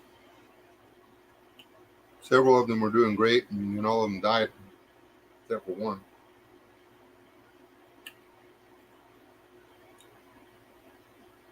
Apparently, those big brown beetles I showed y'all a few weeks back,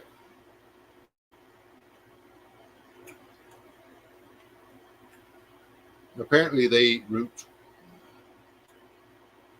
or they're when they're in their worm stage or whatever.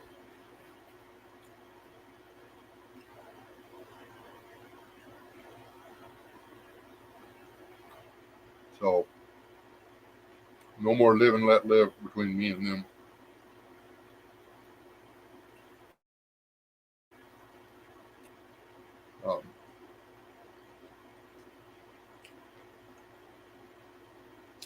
There's all kinds of trees out there that it could have been eaten on. They didn't have to eat my grapes. So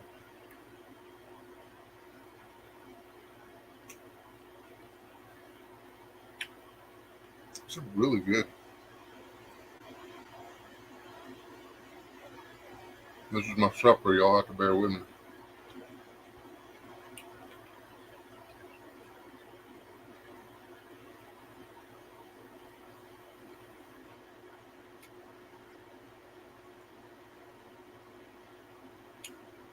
They're crunchy. Y'all hear that?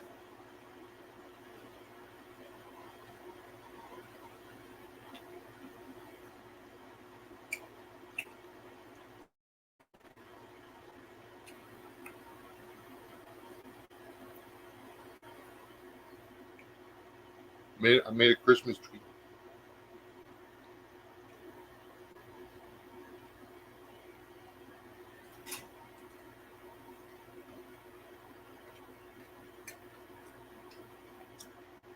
And corn dog, that's real stuff right there. Or is there some way you could prep corn dogs?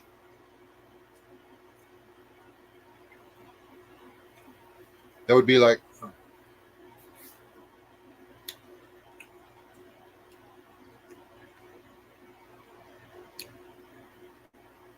just talk about comfort food, being able to, in the middle of the apocalypse, being able to give somebody a corn dog.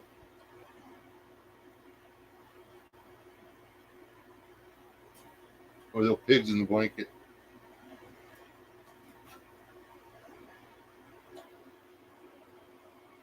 Mm.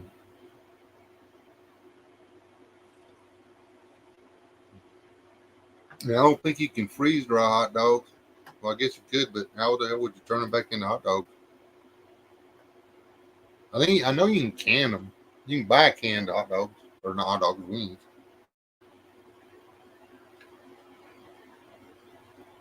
And you know what? I think I just may watch the circulars or whatever. And the next time Franks go on sale, I may try putting some frankfurters up in the jars. And if it works, it works. If it doesn't, it doesn't. There you go. Watermelon corn. And who's bringing the fried chicken?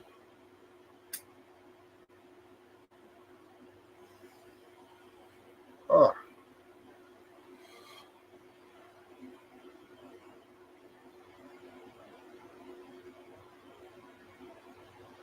how much? I didn't see how many watermelons you had going there, man. You got a whole bunch. You having a watermelon crop? I can't grow a watermelon here, save my butt. Now they grow watermelons like crazy. That away about 100 miles. They grow watermelons like nobody's business.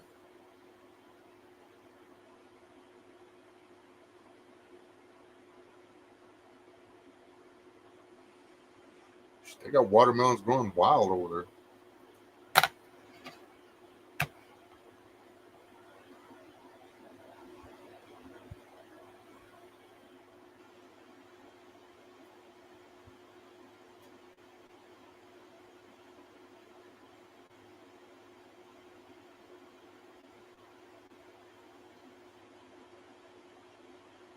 No, they're. I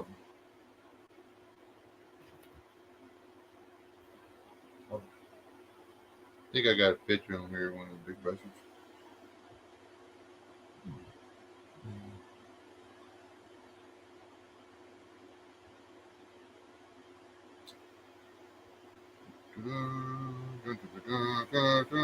My compressor broke. In case anybody wondered. Well, I'm sad.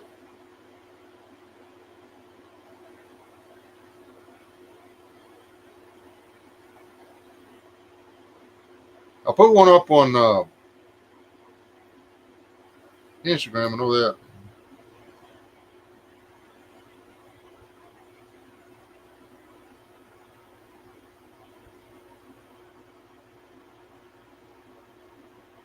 Y'all want to see one happy kid? Hold on a second.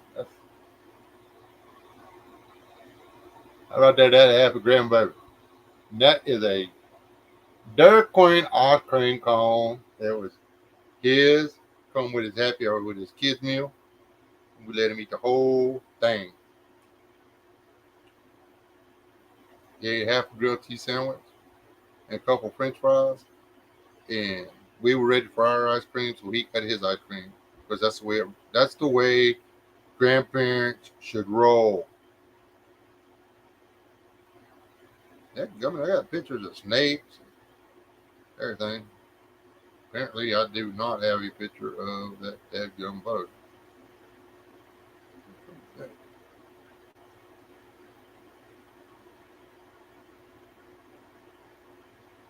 Oh, this one. Those things. Their babies eat tree roots and grapevine roots and stuff. Apparently, I forget what it's called. All I know is they all die now.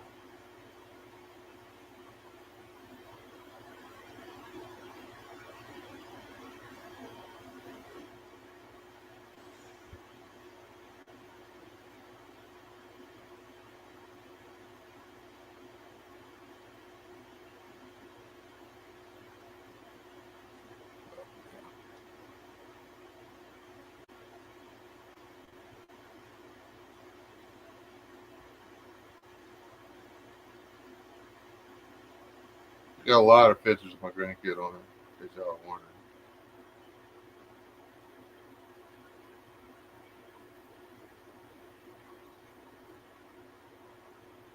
This is that video of the freaking um,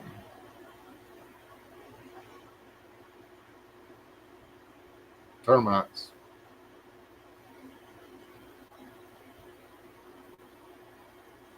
This is actually him. This is him with his first ice cream cone. His grandfather discovered that he likes ice cream, so we go there whenever we get a chance. This is him holding his mother's doll. That was his mom's doll when she was little bitty, his size. That's not hoarding. That's keeping stuff. It's different.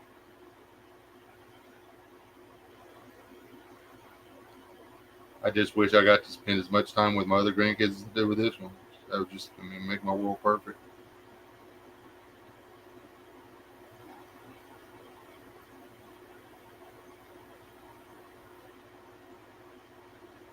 All right, some of these pictures I need to get rid of. They've been on there forever.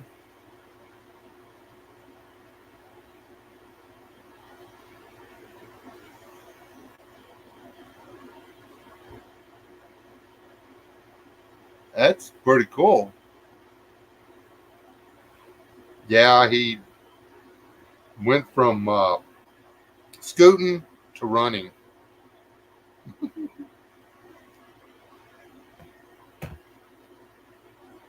I didn't teach him to walk. I had nothing to do with that.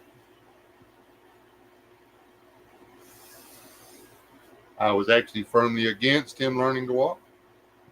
I was adamantly against it. I was opposed to it. I told the people at every turn that they didn't want to teach him to walk. I told them that they were making a mistake and that when they taught him to walk, he was going to be into everything and they were going to be getting onto him all the time. And it was just going to make everybody's life harder. But they taught him to walk anyway. And he learned to run on his own. But there are skills. There are skills that you need to have as a young man or a young person if you are going to walk around and get into stuff all the time. You need to be able to escape and evade. So it is my duty as a responsible grandparent to teach him to climb and to hide and to run away from women who are trying to get him. It's my job. I have to do it. So they didn't want me ruining the kid. They shouldn't have taught him to walk.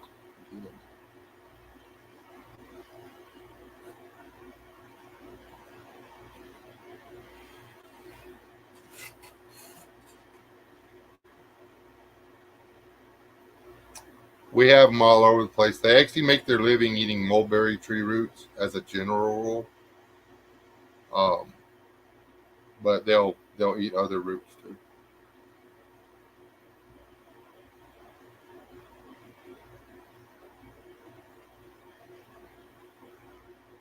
Oh, corn dogs! That hey, Chipper, see if they'll eat a corn dog, man. Just try it. You don't know. They might. Then you'd have corn dogs growing down in your compost pile. How cool would that be? You fed them watermelon, then you wound up with volunteer watermelons.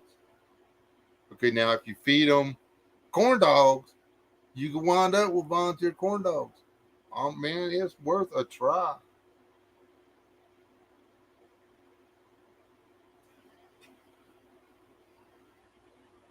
Dog food problem solved. You have wild dog food growing down there. Dogs could just go down there and get them a corn dog. They could get the ones that the low lying fruit, low hanging fruit, and then you could eat the ones on top of the tree. Yeah. Shit, I'm gonna feed some corn dogs to the bull. See what happens.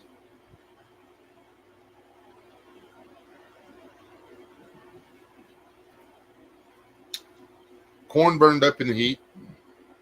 Watermelon, or not watermelon, though. Volunteer pumpkins burned up in the heat. Uh, Regular green beans burned up in the heat. We are having a really hard time keeping the butternut squash and the spaghetti squash alive.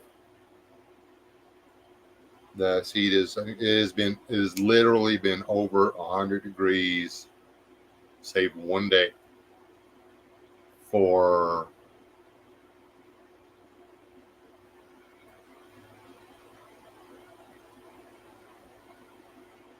well,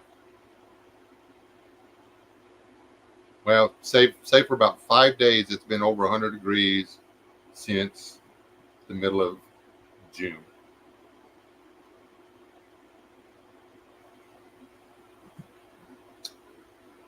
Um,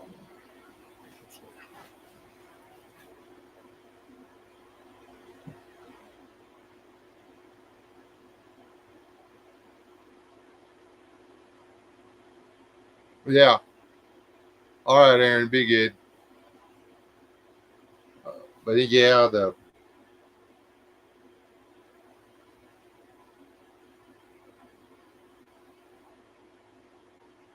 you can. I know you can buy canned hot dogs. So I think you can can hot dogs. I've got to try. I've got to try now.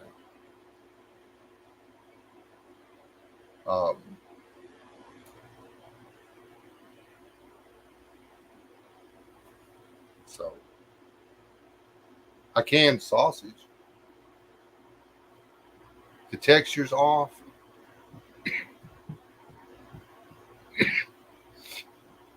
but tastes okay.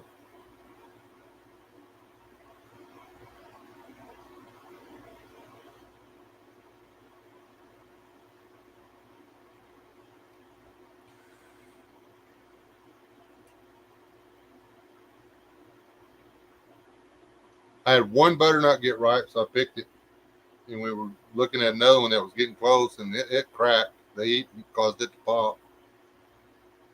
Um, but we know now that we're just going to have to put the garden in way. We're not going to listen to the almanac anymore. We're just going to, as soon we're like, oh, it's warm today, that we'll plant the garden. Um, we will. We're not going to wait for the greenhouses to get the plants in. We will do our own starts. That's another mistake we make. Um,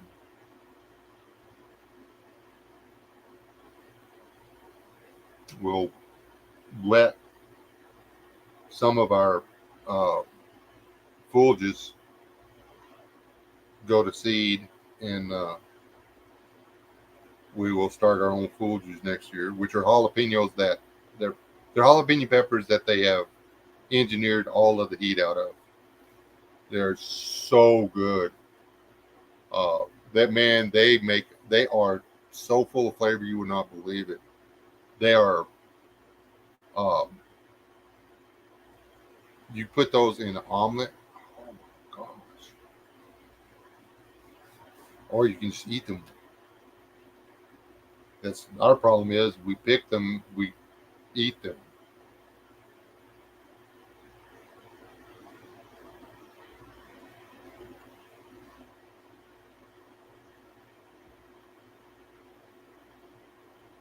Yeah, all my cactus is dying. All the fruits literally falling off of it. It's the it hasn't rained here in forever, and I can't water the cactus. Uh, it's so hot and so dry. The cactus is dying. We're watering the trees in the garden. That's it. We gave up on most of the garden. You know, the only stuff that we're still watering is stuff that's putting food on the table right now.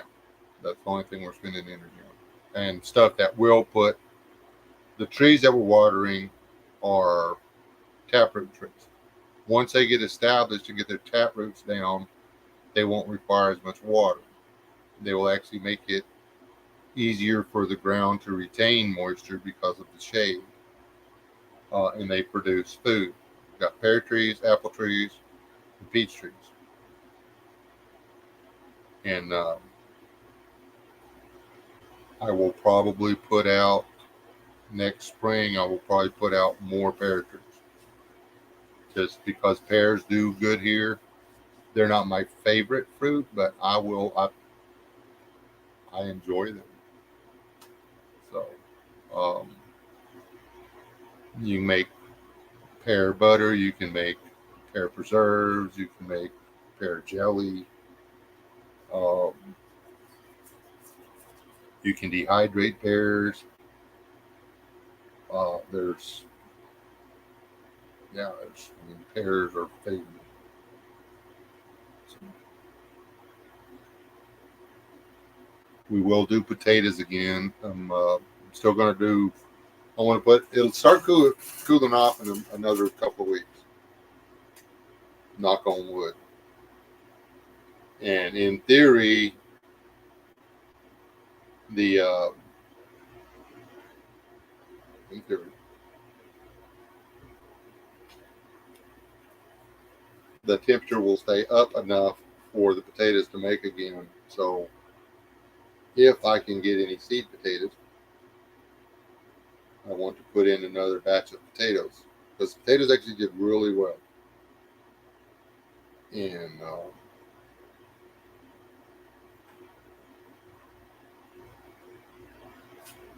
we've actually been eating the potatoes we've been eating lately have been the ones that we grew. We didn't put out that many potatoes, and we filled the 2 gallon bucket with potatoes. They weren't huge. They were about the size of goose eggs, but that's okay.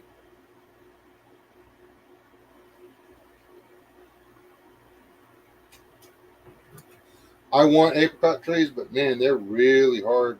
This part of the world is hard on them.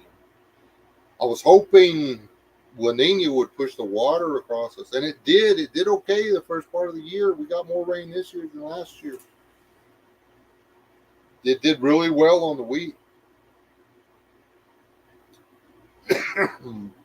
But then it just quit raining. It hadn't quit raining north of us though. Up Ohio and all that, y'all still getting rain like crazy. Or did all y'all leave? Y'all you northerners leave?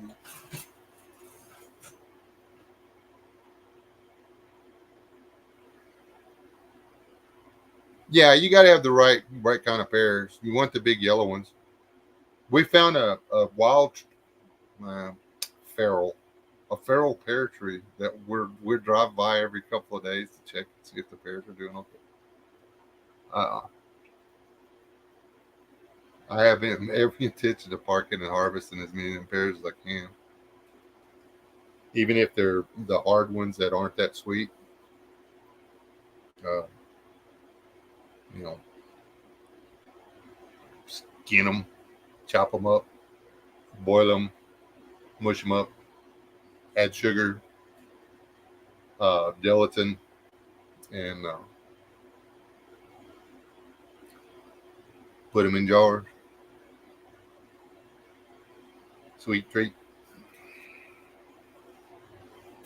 That little far is pissing me off.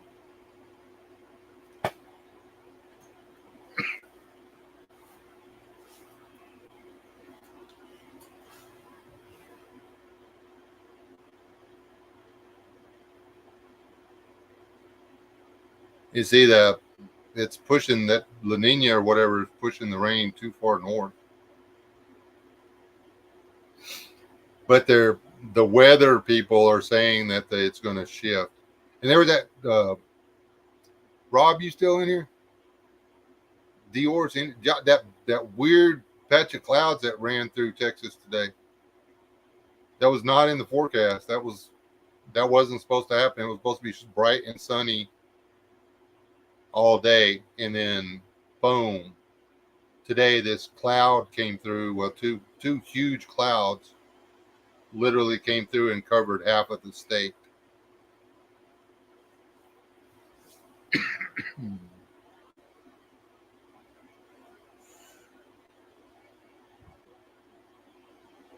Y'all got rain today?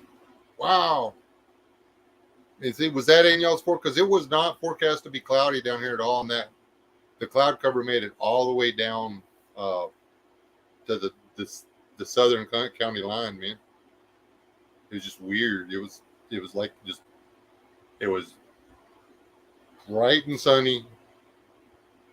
I actually came in because the missus laid down for a nap. And I'm noisy whenever she does that, so instead of being myself, I just came out here for 30 minutes. And when I stepped back out, it was cloudy. I was like, what the hell? Like literally from nothing to holy shit.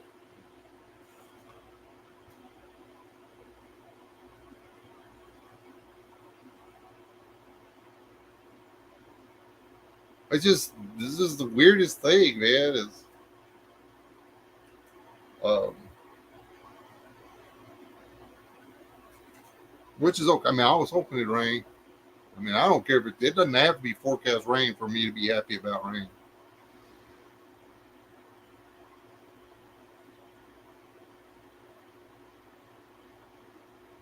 Maybe it'll happen again tomorrow. We'll get some rain. Sure could use it.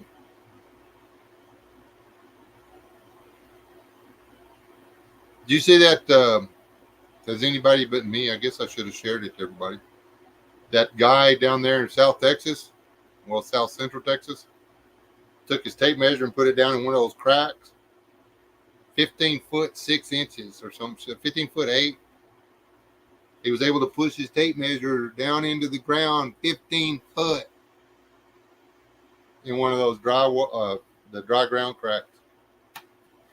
Now, I don't care if it was going off sideways or whatever. A 15-foot deep, long, whatever crack in the ground, that's insane, man.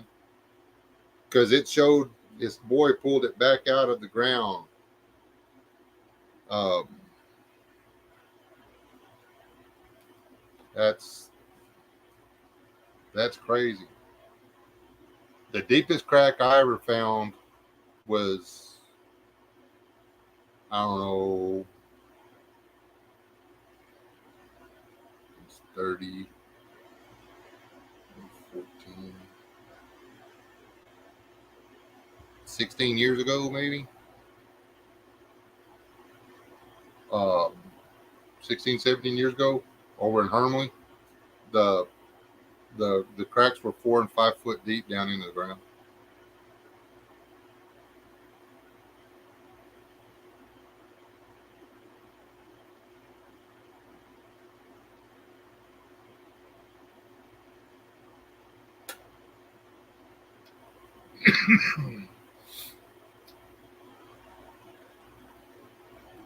Man, it's past season or past time for the apricots, though. But go check and see if there's any down there. I'll bring you your shovel for a bucket of apricots. And man, I just want the apricot pits. Because if they're big, juicy apricots, uh, that's the reason they got so deep over there is because they got that real dark soil with the clay. They got a lot of clay over there, man. Uh, we we had a good we that dirt would grow anything, man. But yeah,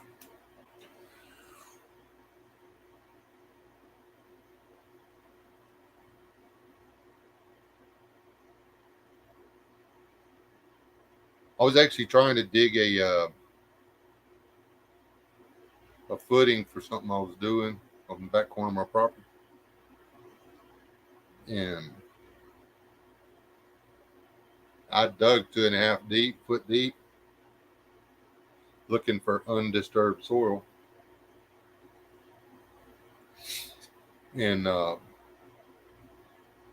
was literally still taking the ground was just coming out, and uh, I don't know, dirt clods, man. I wasn't. It was just breaking up because it was all the cracks just kept going, and anyway, I think I stopped at 3 foot and started mixing up concrete and putting in there and dropping rocks in it. Um, and I wound up selling the building. But anyway, um,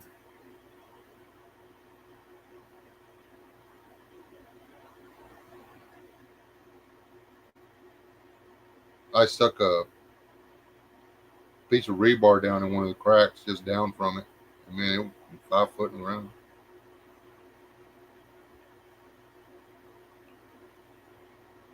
But that was one of those periods of time when it had gone. It had been like 3 months and not a drop.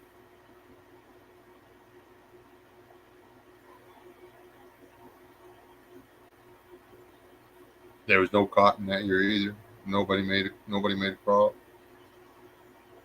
Well, some of the guys that had just put in the underground drip, they did okay.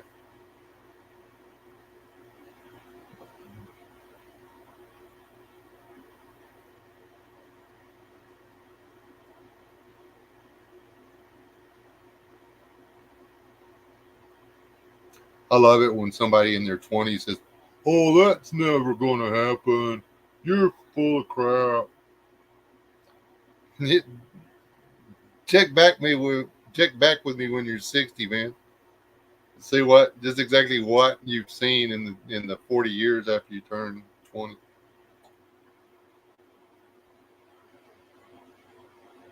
I used to listen to old timers talk and think, man, these guys are so full of shit. Now I'm like, damn it.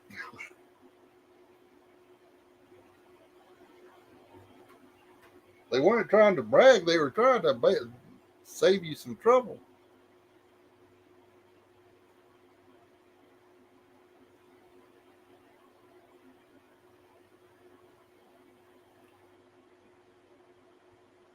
Y'all been getting more rain this year, though. And the rain has been tracking west and north a lot. So,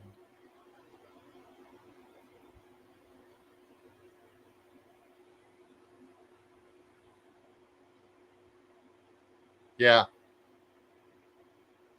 It's usually in their 30s when the guys start calling dad up and saying, "Hey, dad, I'd like to ask you some questions."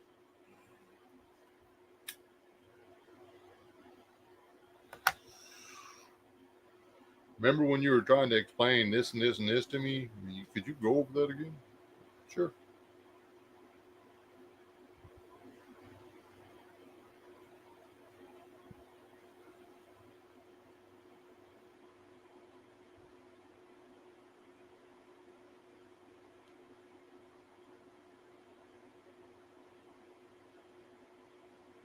Man, I ain't doing nothing but yawning now, guys.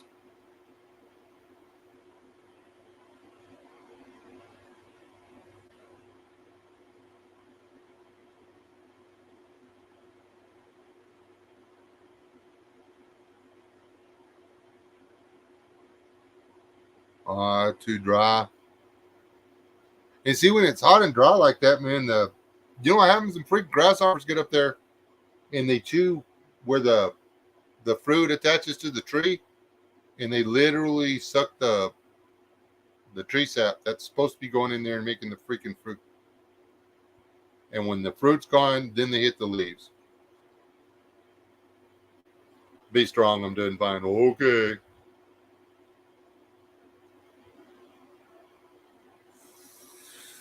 I need to be up in 5 hours. I I don't I don't let myself sleep in. Uh,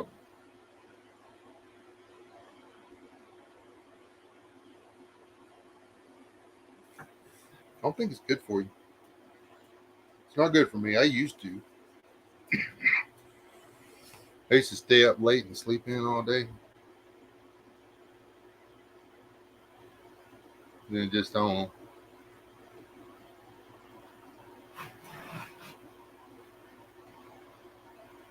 No, I am not in my 20s anymore. Chiprettes. That used to be the rule of thumb.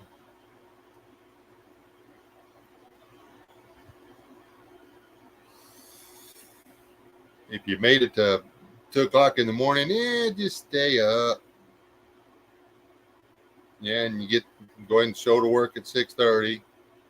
You get to the job site at 7. All you had to do was make it to 11. It's hot as hell.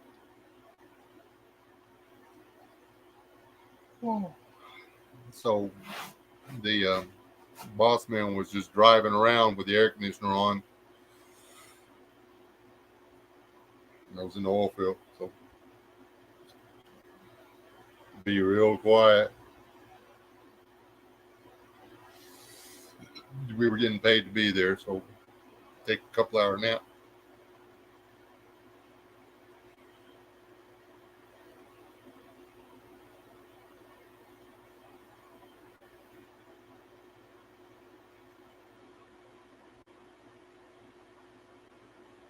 I was wondering about that. It's supposed to be a little cooler and a little wetter here than it was last year. And that I've got to get. Oh, I need about 2 cords of wood before winter hits. I hate running electric heat. I'll do anything to keep from doing that. Um,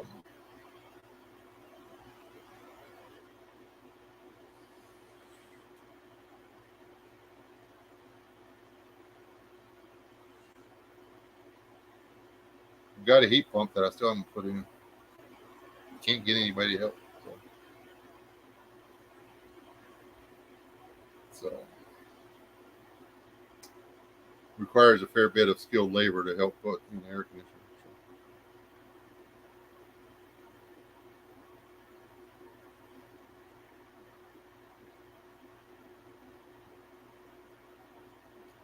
we're going to do it when the weather cools off.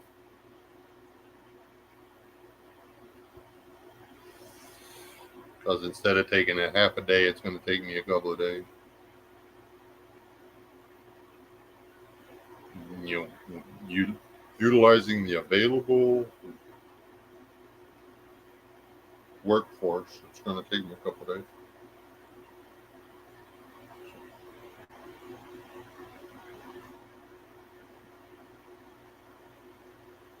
And once I get it in, we'll be able to run the heat pump this winter. Heat pump does not take that much electricity, and if it's not wet, if it's not raining or snowing, the heat pump works fine. The heat pumps don't do well if there's water on the outside unit. They condense it. as it'll freeze up and air doesn't flow through ice, blah, blah, blah, blah. So you wind up running the electric heat to thaw out your outside unit, and yada, yada, yada. But if you're running, it just, if it's just helping out your fire, your wood burning, then you're okay.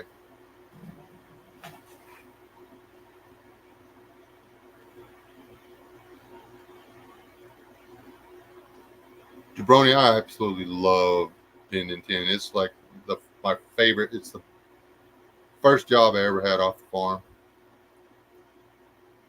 I love doing it, but I'm freaking allergic to the stuff they use. And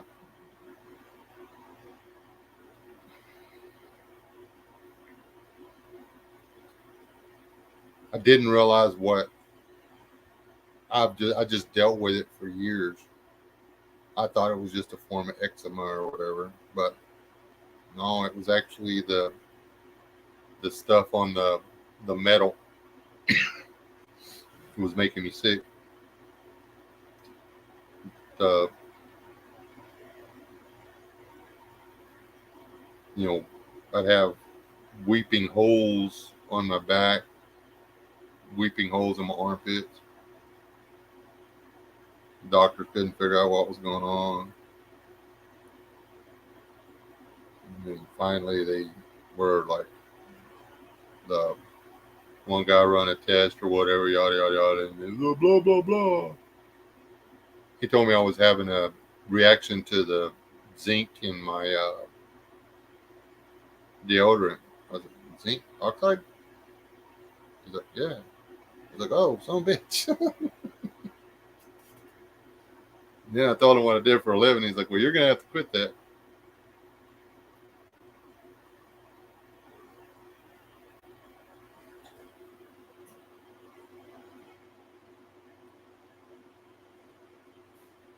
And I had just got back into it good too. Because it got to where everybody was doing it with machines and stuff. I mean, you could, they had those laser cutters, they could do everything with the CNC.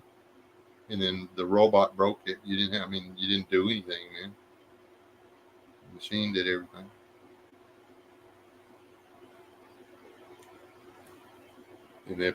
And they didn't need guys like me. I thought I'd forget how to do it. And then, I got a chance to do some of it. Somebody seen me doing that I could do it. Next thing you know, I was in demand again because there was so few people that could still do it. It's a dying art.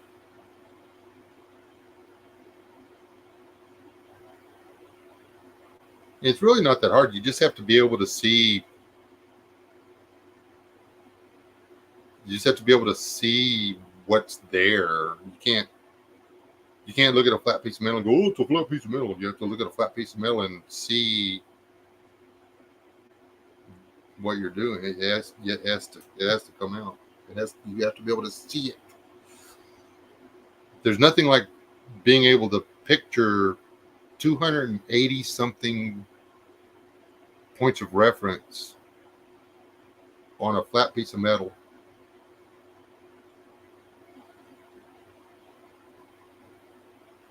And knowing that you have to draw a line between each one of them.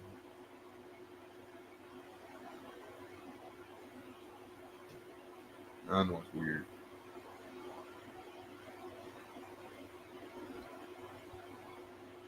But if you do it, then after you get done, you've got this really cool squared around offset. And people are like, how the fuck did you make that? And you're like, with math.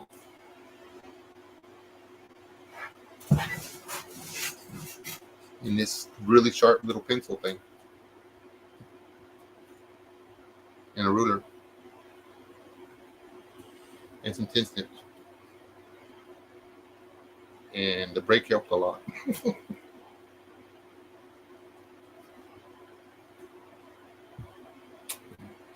just working on that barn. I've I don't know if you can tell, I keep scratching right here. I've got one trying to come up here. I have one trying to come up here, and uh, so I've quit messing with the barn for a little bit. Let my let all that crap get washed out of my body.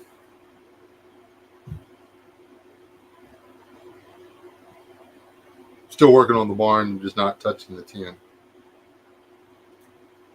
I knew better. I was supposed to be wearing gloves, but I kept forgetting to put the gloves on.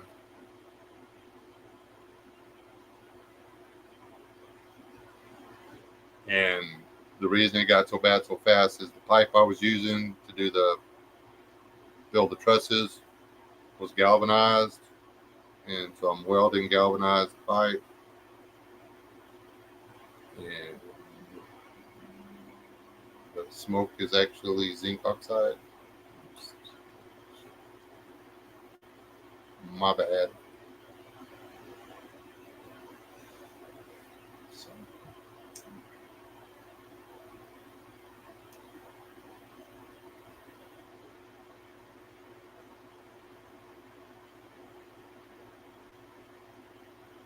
I'm going to be watching, and if I get a chance at a 8-foot sheet metal brake, I'm buying it, sucker.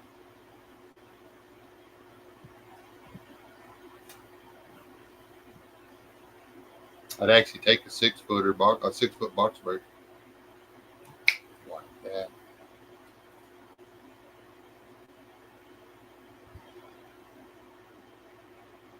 I mean, it sure shortens everything you're doing, but if you can't build it with a 6-foot box brake, you really don't need it.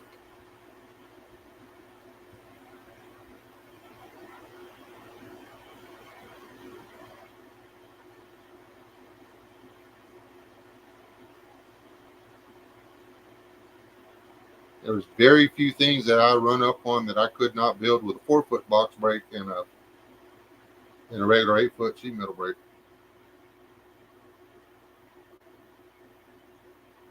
Now, if you've got a 10-foot sheet metal brake and a 6-foot box brake, right, get the hell out of my way.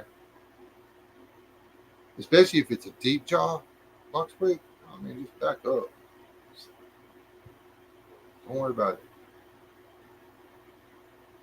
You want an Edsel? I'll build you a one. You'll need some bond on it.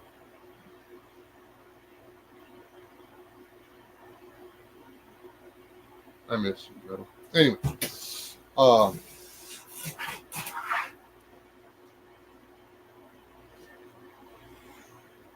yeah.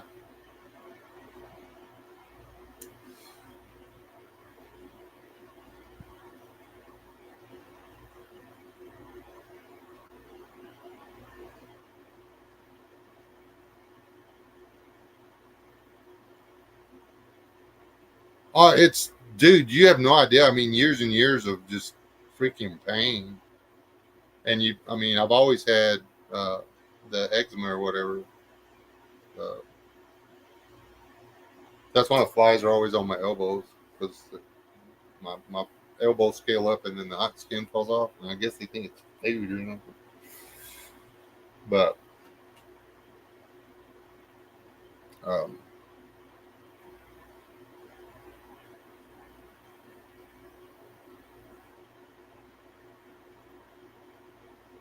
yeah, I don't use antiperspirant because it has zinc oxide in it, or aluminum oxide, zinc oxide, a few other things. I don't take vitamins with zinc supplements. Um,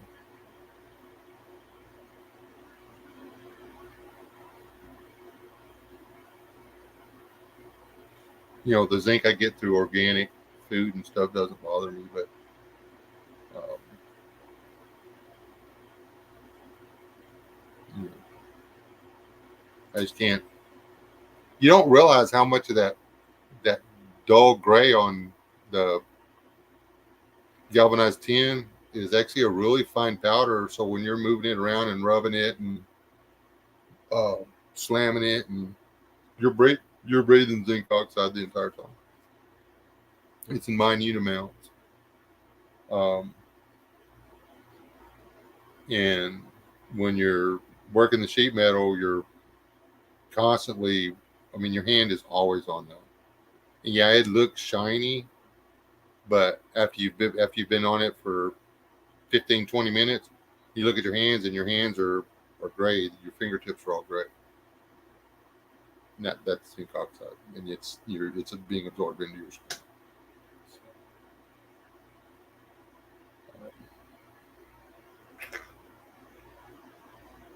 If it weren't for bad luck, you know what the guy on Hee Haw says?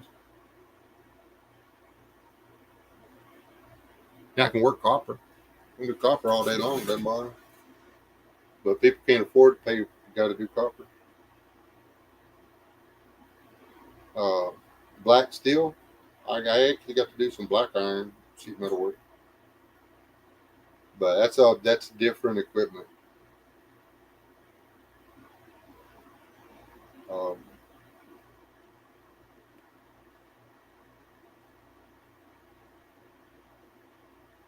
Completely different equipment.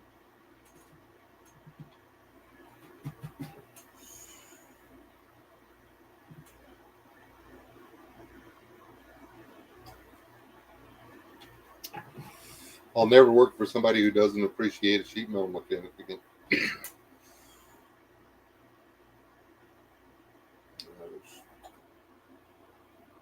The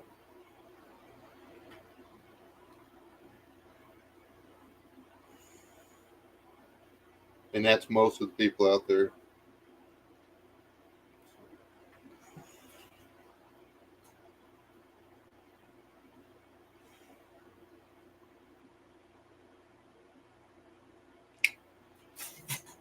I am out of here.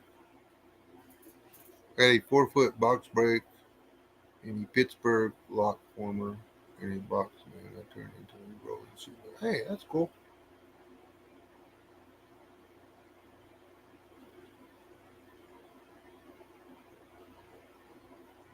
See them lock former, them Pittsburgh machines they're great, and um, the guy I worked for didn't even realize that the other side of our Pittsburgh machine made drives.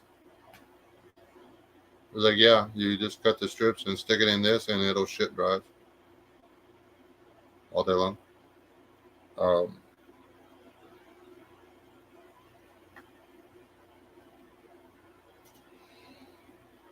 and this other guy had an S lock machine, and it was over the quarter. I was like, why is that over the quarter? He said, well, we don't know what it is. I was like, oh, you gotta be shitting me, man. So, when I was working there, I'd make the duct work. I'd measure all the S locks,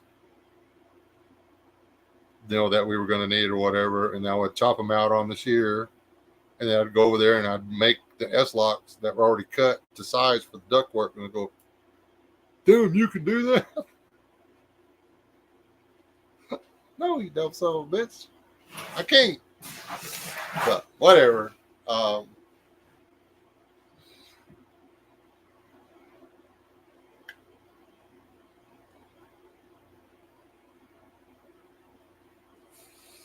now I'm just being ugly.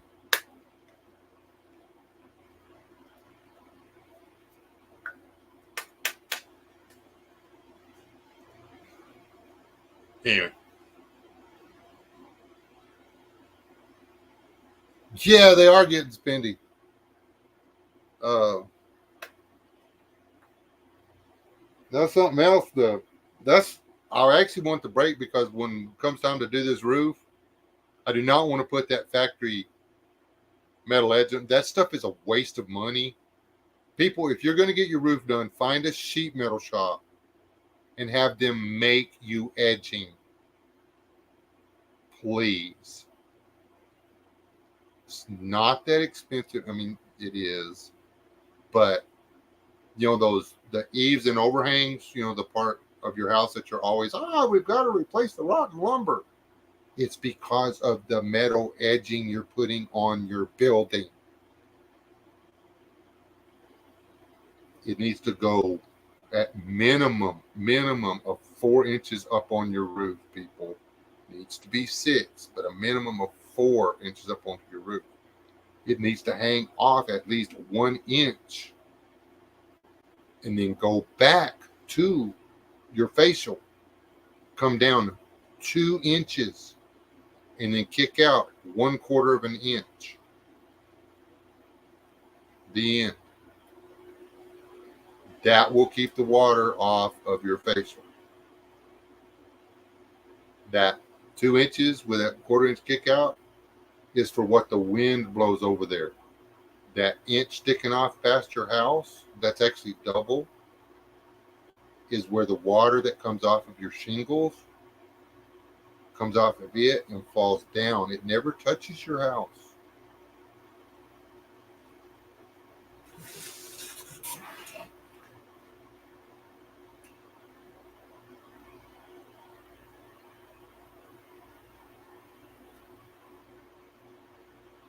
He's always going to be defective. He's a cat, Diorce. If you want something that's not broken, get a dog. But anyway, God bless you, people. Y'all, thanks for hanging out with me for 2.5 hours. And Jabroni, thanks for talking shop with me.